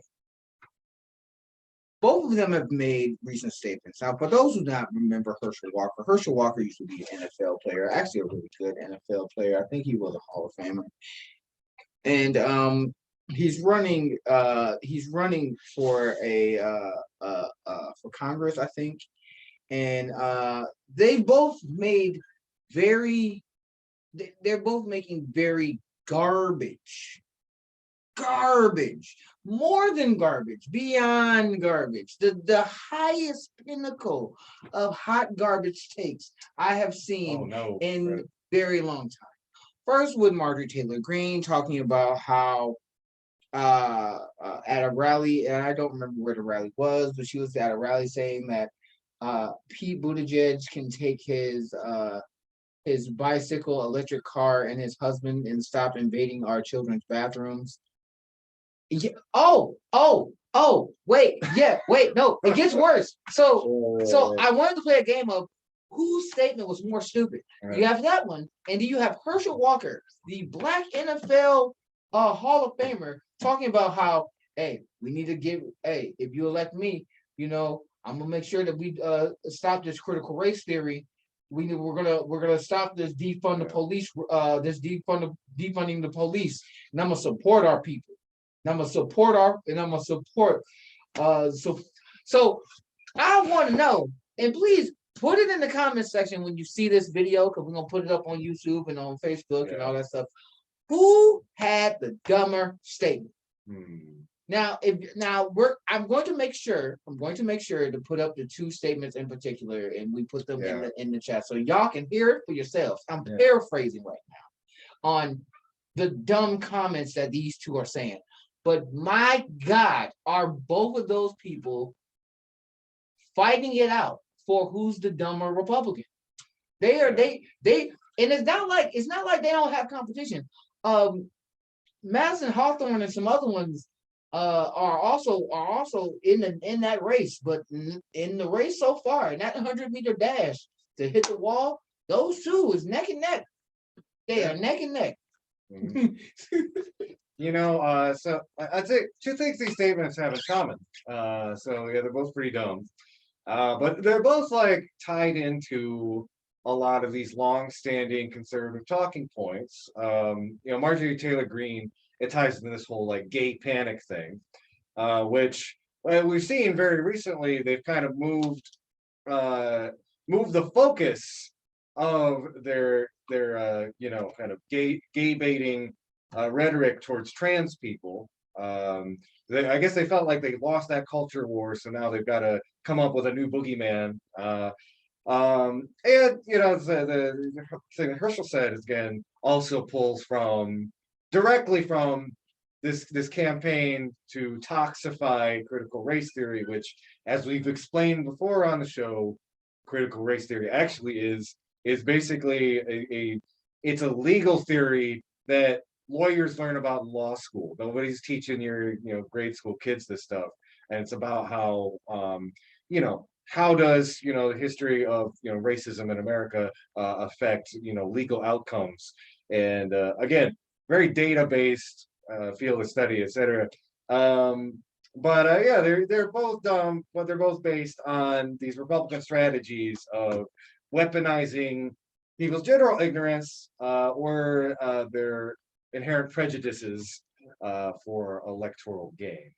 We've seen this playbook before. Like when you look at the Southern strategy and how Ronald Reagan and others were using fear and ignorance to get people, to sway people to vote against their financial means. When George W. Bush was going against McCain, and he was like, McCain has a black daughter, and the gay bashing that he was doing during his run. You literally saw when Hillary Clinton put out the picture of the candidate Obama in the Kente cloth, and then Trump and the others ran with the birtherism. We've seen these playbooks before, people. Yeah, we have I could continue on to even now when President Trump said that Mexicans are rapists and they're bringing drugs, they're bringing crime, they're rapists. I assume some are good people. He said he wants an entire shutdown of Muslims in this country until we figure out what the heck is going on. We have seen this playbook. We have seen this garbage. The same, and remember, I want everybody to remember their hypocrisy. The same people who say that we don't need to defund the police, and same people who are saying that we need to respect the military, are the same people who were just excusing the actions of the people who stormed the Capitol, who was trying to kill, who chanted about killing and hanging their vice president. Yeah. These are the same people who say that we need to stop saying America's a racist country and stop saying that we need to move on from the past. Yet they do Nazi tactics like burning books recently. Yes. They were just doing that. Burning Mouse, which is a children's story talking about the Holocaust. Banning Mouse, but no, yeah. still there was places in Tennessee that was literally burning that book. They were burning Eva Max Kendi's How to Be Anti-Racist book. They are literally doing the things that they say the other side is doing. They are projecting their own ignorance and hypocrisy. Yeah. The obsession with Kendi's books is really weird. Like even Ted Cruz in the recent Supreme Court justice hearing brought up like one of his kids. It's like they're trying to turn the term anti-racist into some sort of like toxic term, which I mean that might even be like more ridiculous than like toxifying a term like Antifa, because at least that's an abbreviation. You might not know it means anti-fascist, but anti-racist. Yeah, that should be your default position. That's what everybody should be. That's okay. Well, yeah, no, we have a few minutes left, and I have to speak on because I didn't get a chance to talk about Miss Jackson. Yeah. Miss Jackson being I'm sorry, Miss Jackson. Yes, I'm sorry, Miss Jackson. Yeah. I am for real. Mm. The GOP has really lost their mind, and they're gonna keep crying while you are on the bench looking fine. Okay? I am sorry, Miss Jackson. And I'm also sorry, I am for real, cause what's his name? Ted Cruz? No. Clarence Thomas? No. Hold on a second. Yeah, another quick hit. Clarence Thomas's wife is in hot water because she might have had something to do with the insurrection. You might have heard the story. Yeah. So I am sorry for her that the only person who during the one of the few people who had her back vocally was Cory Booker. Cory Booker. Cory Booker's statement to Miss Jackson, in my opinion, well, I had two minds of it. Cory Booker is corny in many ways.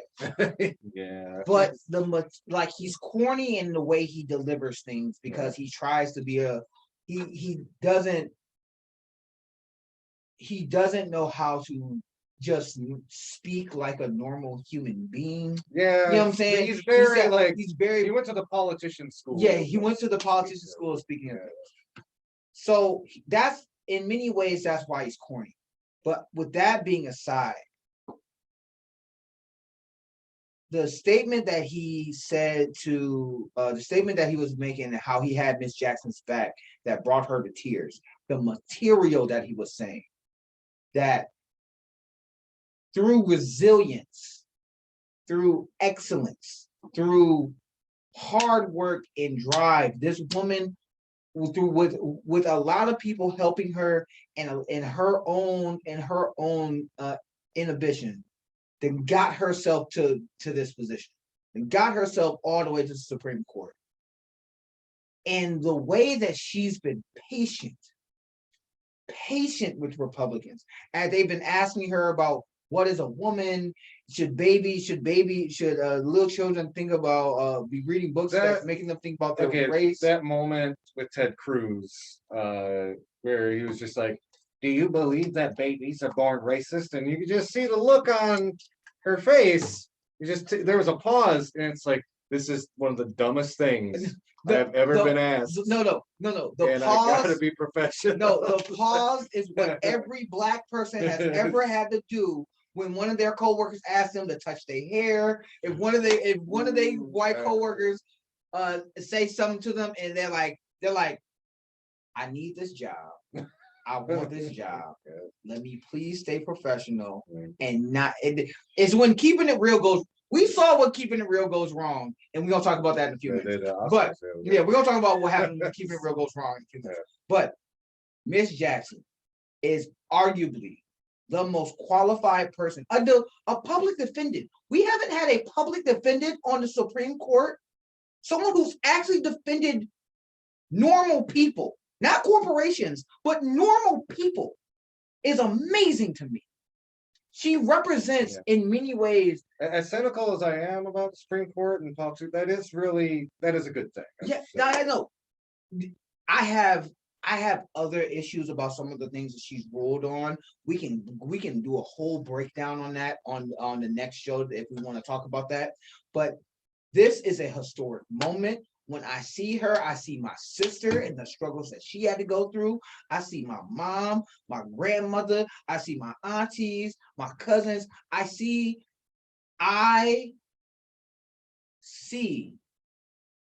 hope. And I see my family. I see the legacy of the Black women that's been in my life who sacrificed so much so that they could get to their dream. And because of that, it inspires me so that my little cousins, my nieces, my little cousins will see that and feel the same pride and joy that I see when I see her. Whenever I see her. And that's an amazing. And the fact when you compare her confirmation, her hearings to Kavanaugh, can you imagine what because the GOP has been ripping her apart, saying we need to see what her SAT scores are. We need to Ted Cruz saying I don't trust her because I bought her coffee, and I don't trust people who don't drink coffee, don't drink Cuban coffee, right? What? He actually said that about her. It wasn't about policy. Wasn't about policy at all. But the GOP and Lindsey Graham throwing a tantrum and walking out because he didn't like the way she was answering questions and stuff. Compared to Kavanaugh, that guy who's screaming about how he wants to drink beer, he likes drinking beer, and lashing out at the panel for asking about the fact that, yeah, you might have raped this woman.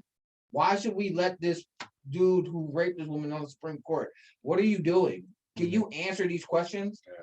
And he's screaming out with how dare you? Right. I like beer. You're right. It's like, can you imagine if she had 10%, just 10% of his behavior during those confirmation hearings? And what Fox News and everybody else would say? Yeah. Are you kidding me? Mm-hmm. Not only does she deserve to be on the bench, Clarence Thomas needs to get kicked off so we can get a different Black man on the bench. We need to kick off some of the other Republicans so we can get other actual Democrats on the bench. Or, well, someone that is more feasible is, and this is within the power of the president and the legislature to do, the idea of expanding the court, so you can get more justices on there. There is a historical precedent for it. Hey, now if it was me, are you kidding, bro? I would have made that 9 to 11. Yeah. I would have made that 9 into 11. Yeah, real quick. Yeah. real like it went from 0 to 100 real quick. Yeah. Are you kidding me? Like, nah. That I would have stacked that court. I would have stacked the Supreme Court and I would have put not only the first Black woman on there. I would have looked for and tried to find a person who is openly LGBT to put on the court. I'd have tried to find in either an indigenous person or an Asian person to be on the court. I would have made the GOP so mad because not only would I have found these actual qualified people, I would have found the most qualified people who are liberal people and progressive people, but I would have made sure that they hit every single superficial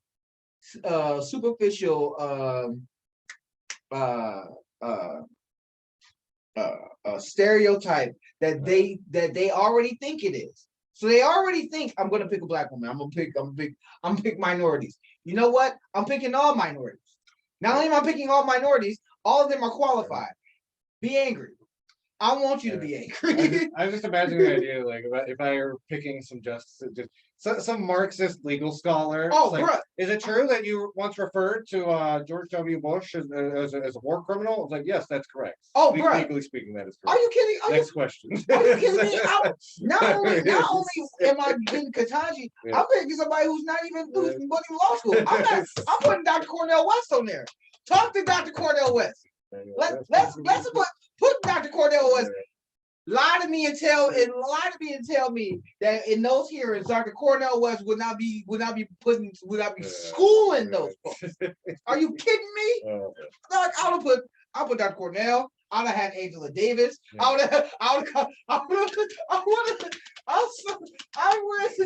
would put every philosopher and or legal scholar that I can find that is mad progressive. Mm-hmm. I would put a former Black Panther up there. Mm-hmm. I would have put, I'm putting up everybody that I can think of just so I can see the GOP matter. You stole a seat from us. Yeah.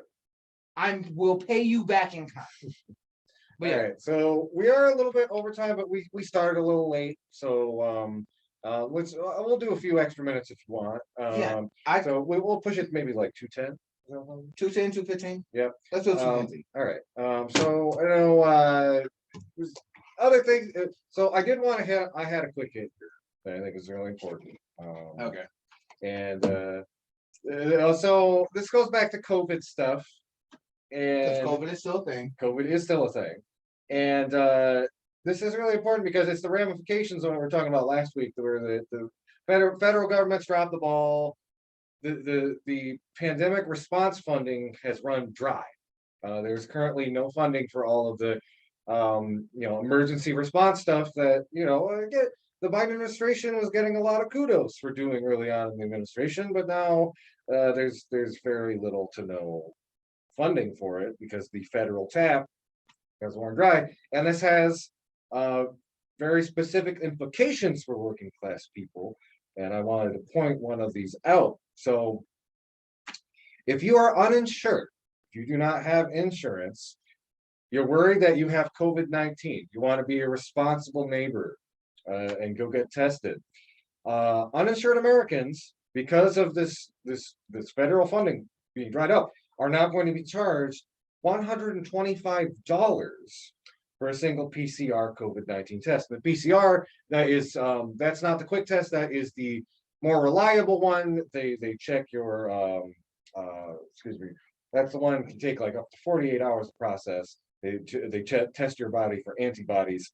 But people who are not on Medicare or Medicaid or private healthcare plan will now be charged $125 when using one of the Quest Direct PCR tests, either by ordering a kit online or visiting one of the 1,500 major retail locations that administer the tests. And again, this is directly related to lawmakers choosing not to extend pandemic aid by dropping over $15 billion in COVID-19 relief from a must-pass omnibus spending bill after Republicans wanted funds to be redirected from already approved aid directed towards states. Now, I want to point out also, as Lawrence mentioned, the pandemic is not over. If you've been following the stories coming out of China, South Korea, and other London, the BA2 subvariant is causing some major problems over there. And even countries like South Korea and China, which historically have handled the pandemic really well, they were having a hard time getting their hands around the subvariant. So that just, if it hit once it hits the states, that's just the implications of how bad that could be. To really stress out. But again, at a time where another variant is looming right over the horizon, coming this summer, we are seeing the pandemic, or the federal government of the United States, completely drop the ball. And again, the thing to point out about these $125 tests too is every other country in the world, COVID testing and like COVID relief measures are free to everybody because these countries are all sane enough to have universal healthcare systems. America does not. Facts. So if you have COVID symptoms and you don't have insurance, like many Americans don't, then you either got to cough up $125 or just cross your fingers and hope that you don't end up spreading, probably this new variant to your friends, neighbors, and coworkers. Facts, absolute facts, 100%. There's nothing more to that. Yeah. We still need to social distance. I mean, I'm gotten my booster and I've gotten my stuff, so I'm comfortable not wearing my mask right now. But again, it's only 2 of us in the studio. Yeah. If I was at a concert or at a club or something, like if I was, like if I'm like when I go to the grocery store, like when I go to the grocery store, just at the grocery store. Nah, I still walk around outside because I got my mask in my pocket. I still walk around outside every day like it's like ain't nothing changed.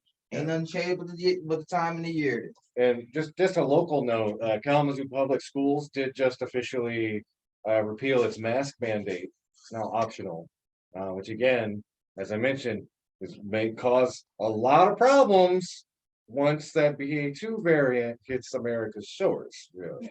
And people are traveling now. They are moving now. This can get real ugly. You can get real ugly. Y'all want to watch yourselves. That's all I'm saying on that. But we have not hit the elephant in the room. It's 2 days. It's 2 days since Sunday. I've been making jokes about it. If you saw my post on Facebook, you already know how I feel about it. Yeah. Gotta talk about what we got to talk about. Dancing around it a little bit. Yeah, we've been dancing around it. We gotta talk about the Oscars. So, Will Packard, incredible man, incredible black man, ran the Oscars this year. Beyonce opened it up with her fantastic performance in Compton at this court where Venus and Serena played. Just black excellence all around. Samuel Jackson got his first ever Oscar. Yeah. Will Smith got his first ever Oscar. The Roots, Questlove got their first ever Oscar for a documentary. So 2 Philly brothers got Oscars. The first openly LGBT woman of color got an Oscar for West Side Story. I think best female in a supporting role. So yeah, it was a fantastic night for people, for black people, for people of color, for hip hop. Diddy was there, and one of the, forgot who the DJ was, but he was DJing all night. Like it was amazing. It was wonderful until the incident happened. Okay. And that's the only reason why we're talking about it. Because normally I don't talk about celebrity stuff. I normally don't talk about. We've made it a point. Yeah. That we don't talk about celebrity garbage because celebrity garbage is what it is. It's garbage. Well, we do critique the media. I think it is important to talk about how the media is talking about it. And this is all over the place. And everywhere. And this is the only, and that's one of the main reasons why I'm only addressing it now. And I've addressed it on my page. Because I don't like how a lot of the media, how a lot of perspectives, because everybody's going to have an opinion. Either you feel that Will was justified in what he did, or he was not, or whatever. So everybody knows what happened by this point. Chris Rock made a joke about Jada Pinkett Smith. Jada Pinkett Smith is dealing with alopecia. She's dealing with balding. She made a video about it, I think a day or two before, and she looks beautiful as a shaved head woman. She looks beautiful. She looks amazing.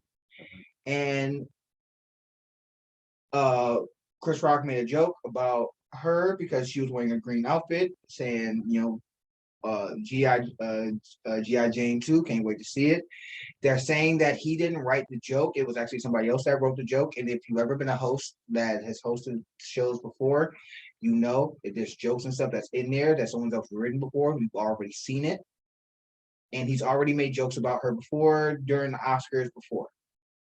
So everyone laughs. Will laughs. Jada rolls her eyes. She's not feeling it. Will sees his reaction from his wife, gets up, slaps Rock, and then berates him, saying, "Don't put my wife in your effing mouth." Show goes on. Questlove gets his award. Other people that's there consoles Will. They console Rock to make sure everything's cool. Then he wins the award and he makes his apology. I honestly did not like his apology. Not in any way, shape, or form. Honestly, if I'm gonna keep it a bean, if I'm gonna keep it a B. His apology there, I do not like. His apology on Instagram, when he apologized to Chris directly on Instagram, that one was a much better apology, in my opinion. So this is where it gets to the meat and potatoes of it. The white people who were saying that that's making the statement that he's a madman and a psycho, that he could have killed him, and this blinding rage.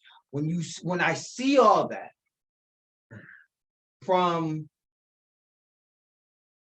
the same white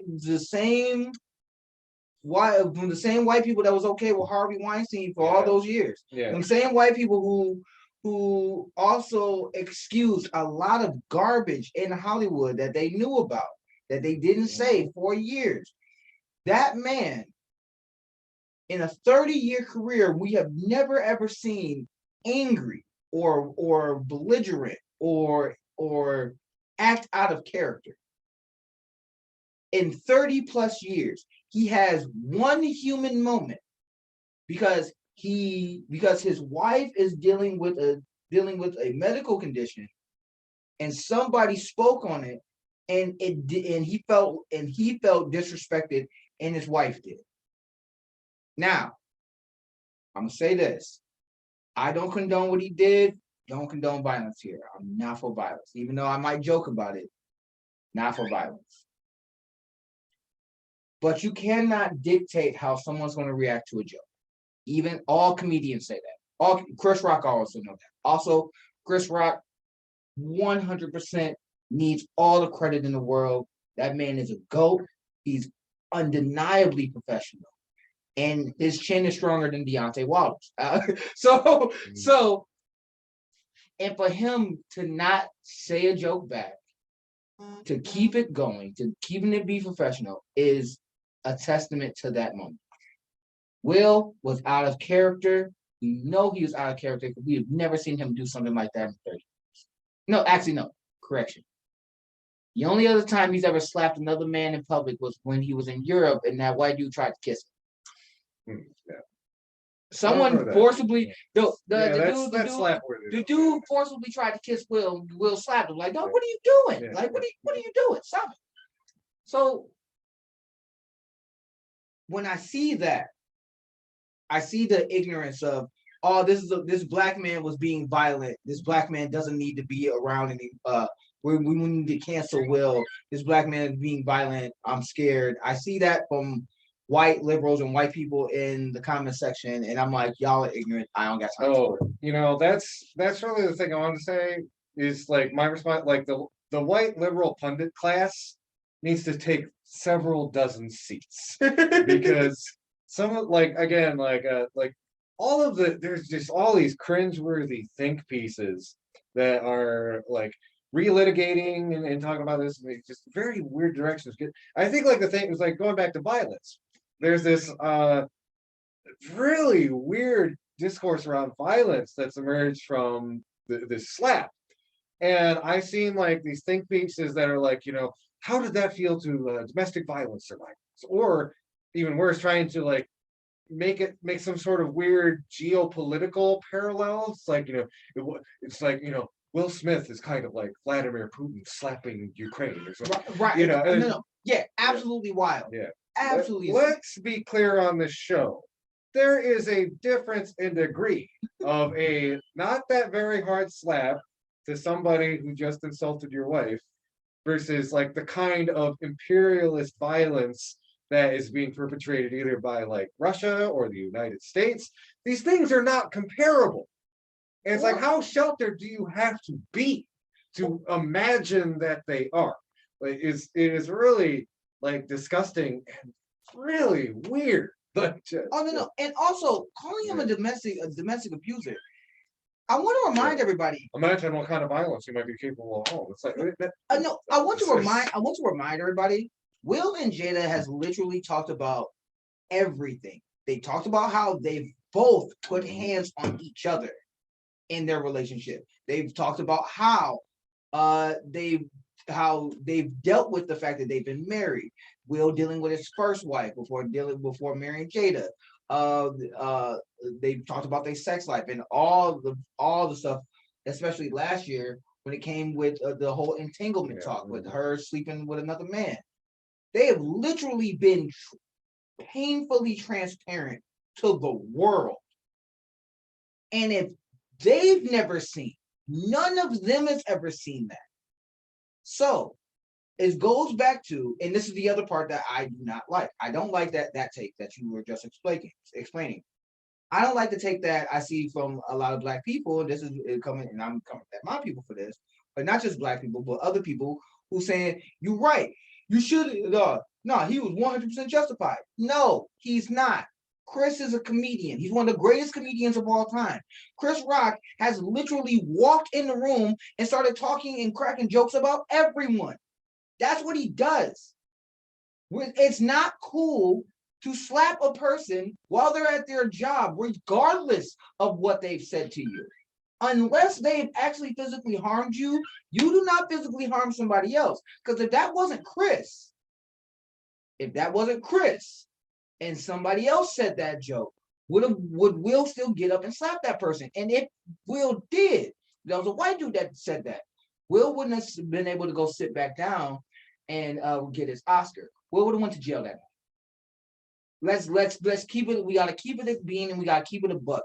Will Smith, with also Chris Rock's help, displayed a level of white privilege that I have not seen Black people have before. And no, I have seen white people have before, Black people have before, and it made white people upset. It made a lot of people upset. That's the one thing. But I also I don't condone what he did. As a grown man who's also had that situation with a Black woman before. There's other ways that you could check that situation. He could have grabbed his wife's hand and been like, I'm gonna check him at the commercial break. All right, I got this. And then went and talked to Chris afterwards. He could have addressed that in other ways. I cannot dictate how someone's going to respond to something that I do. I do know that, yes, ignorance and violence can always be a thing that we can respond with when we feel like we've been slighted. At the same time, that's always will be a negative on us, especially on the night that is your greatest professional career, the night that you have always wanted. And I'm like, no, that was wrong. That was wrong on his part. And he knows that was wrong. That's why he made an apology. I didn't like his apology. I liked his apology, even though he was like, look, he was like, I'm trying to be, I'm sorry. I want to be a man that protects my family. Yeah, I want to protect my family. I dig him on that part because I agree with it. You ain't gonna talk about my girl any type of crazy, because I am gonna check you. And if you say something else reckless, then we might have to throw hands. But at the same time, when he was saying stuff like, God sent me here to show love and all that stuff, I'm like, dog, you can't say that God sent you here to show love. You just slapped somebody. Stop it. like, yes, God wants you after this moment to be a better person and to show love and be respectful. And you normally are loving and respectful. That's always true. That's always Will's character. But every man has his breaking point. Now, and then remember, when I said, since the Table Talk of Jada Pinkett's show, before Red Table Talk, Will was on YouTube, he was trending, he was doing all this other stuff, doing all this amazing stuff.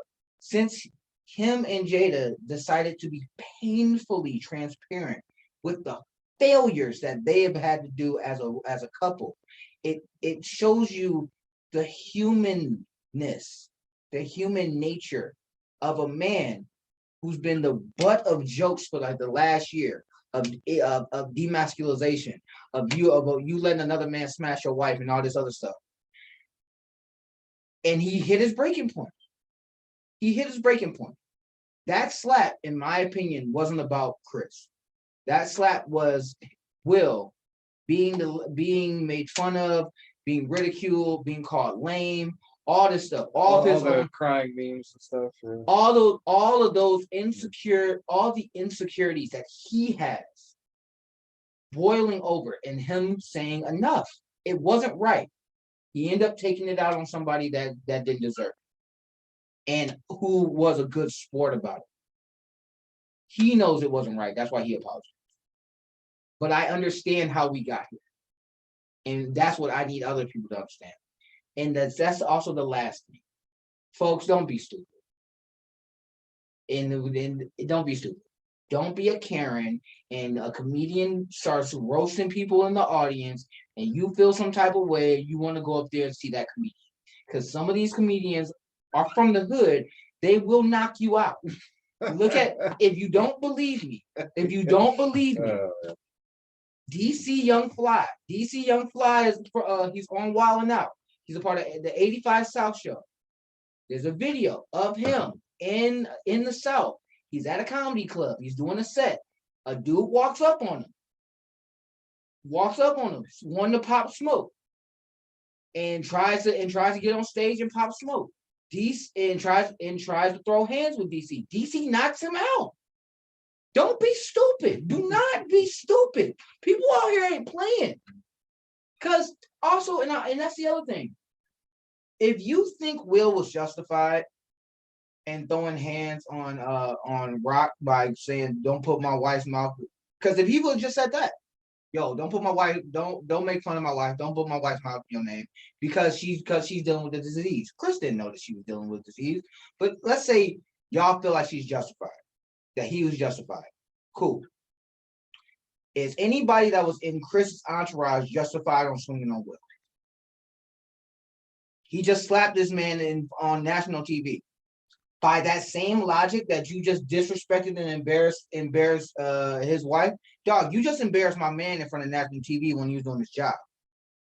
So by that same logic, I owe you a favor. Nobody would be cool with that. Nobody would be cool with that at all. So don't put that out there. Let's not be stupid about that. It's not cool what he did. He knows it's not cool what he did. That's why he apologized. Yes, he stood up for a black woman. Most black women don't have a man or anybody, or no, I shouldn't say that. It's seldomly seen where a black woman is someone stands up for a black woman. That's why I gave Cory Booker credit, because he stood up for a black woman when everyone in that room was trying to tear her down. Will Smith stood up for his wife. As a man, that's what you're supposed to do. You're supposed to stand up for your wife. There's a time and place to do it. He chose the wrong time. Even if you say Chris' joke was inappropriate, and even if he knew about the disease or didn't know about the disease, Chris is a comedian. He's at his job. You are a celebrity in the front row at the Oscars. You're going to get talked about. It happens every year. You know this. You've been at the Oscars before. You have to know when to pick your battles.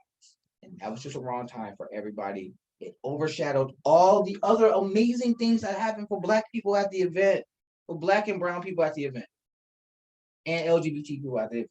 All of the excellence. So that's my take. All right, I think with that, we should probably wrap stuff up. We're a little bit of an overtime here.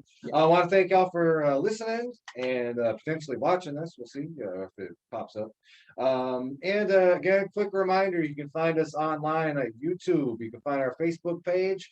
We have a podcast, Media Cyphers Kalamazoo. We put together the best of our stuff for y'all's listening pleasure. For now, we're going to take a quick little break. When we come back, I know if you're a regular wider listener, you're probably jonesing for some jams. Electropop Therapy is next with me, DJ Danger Groove. Until next time, keep on fighting for that revolution solution.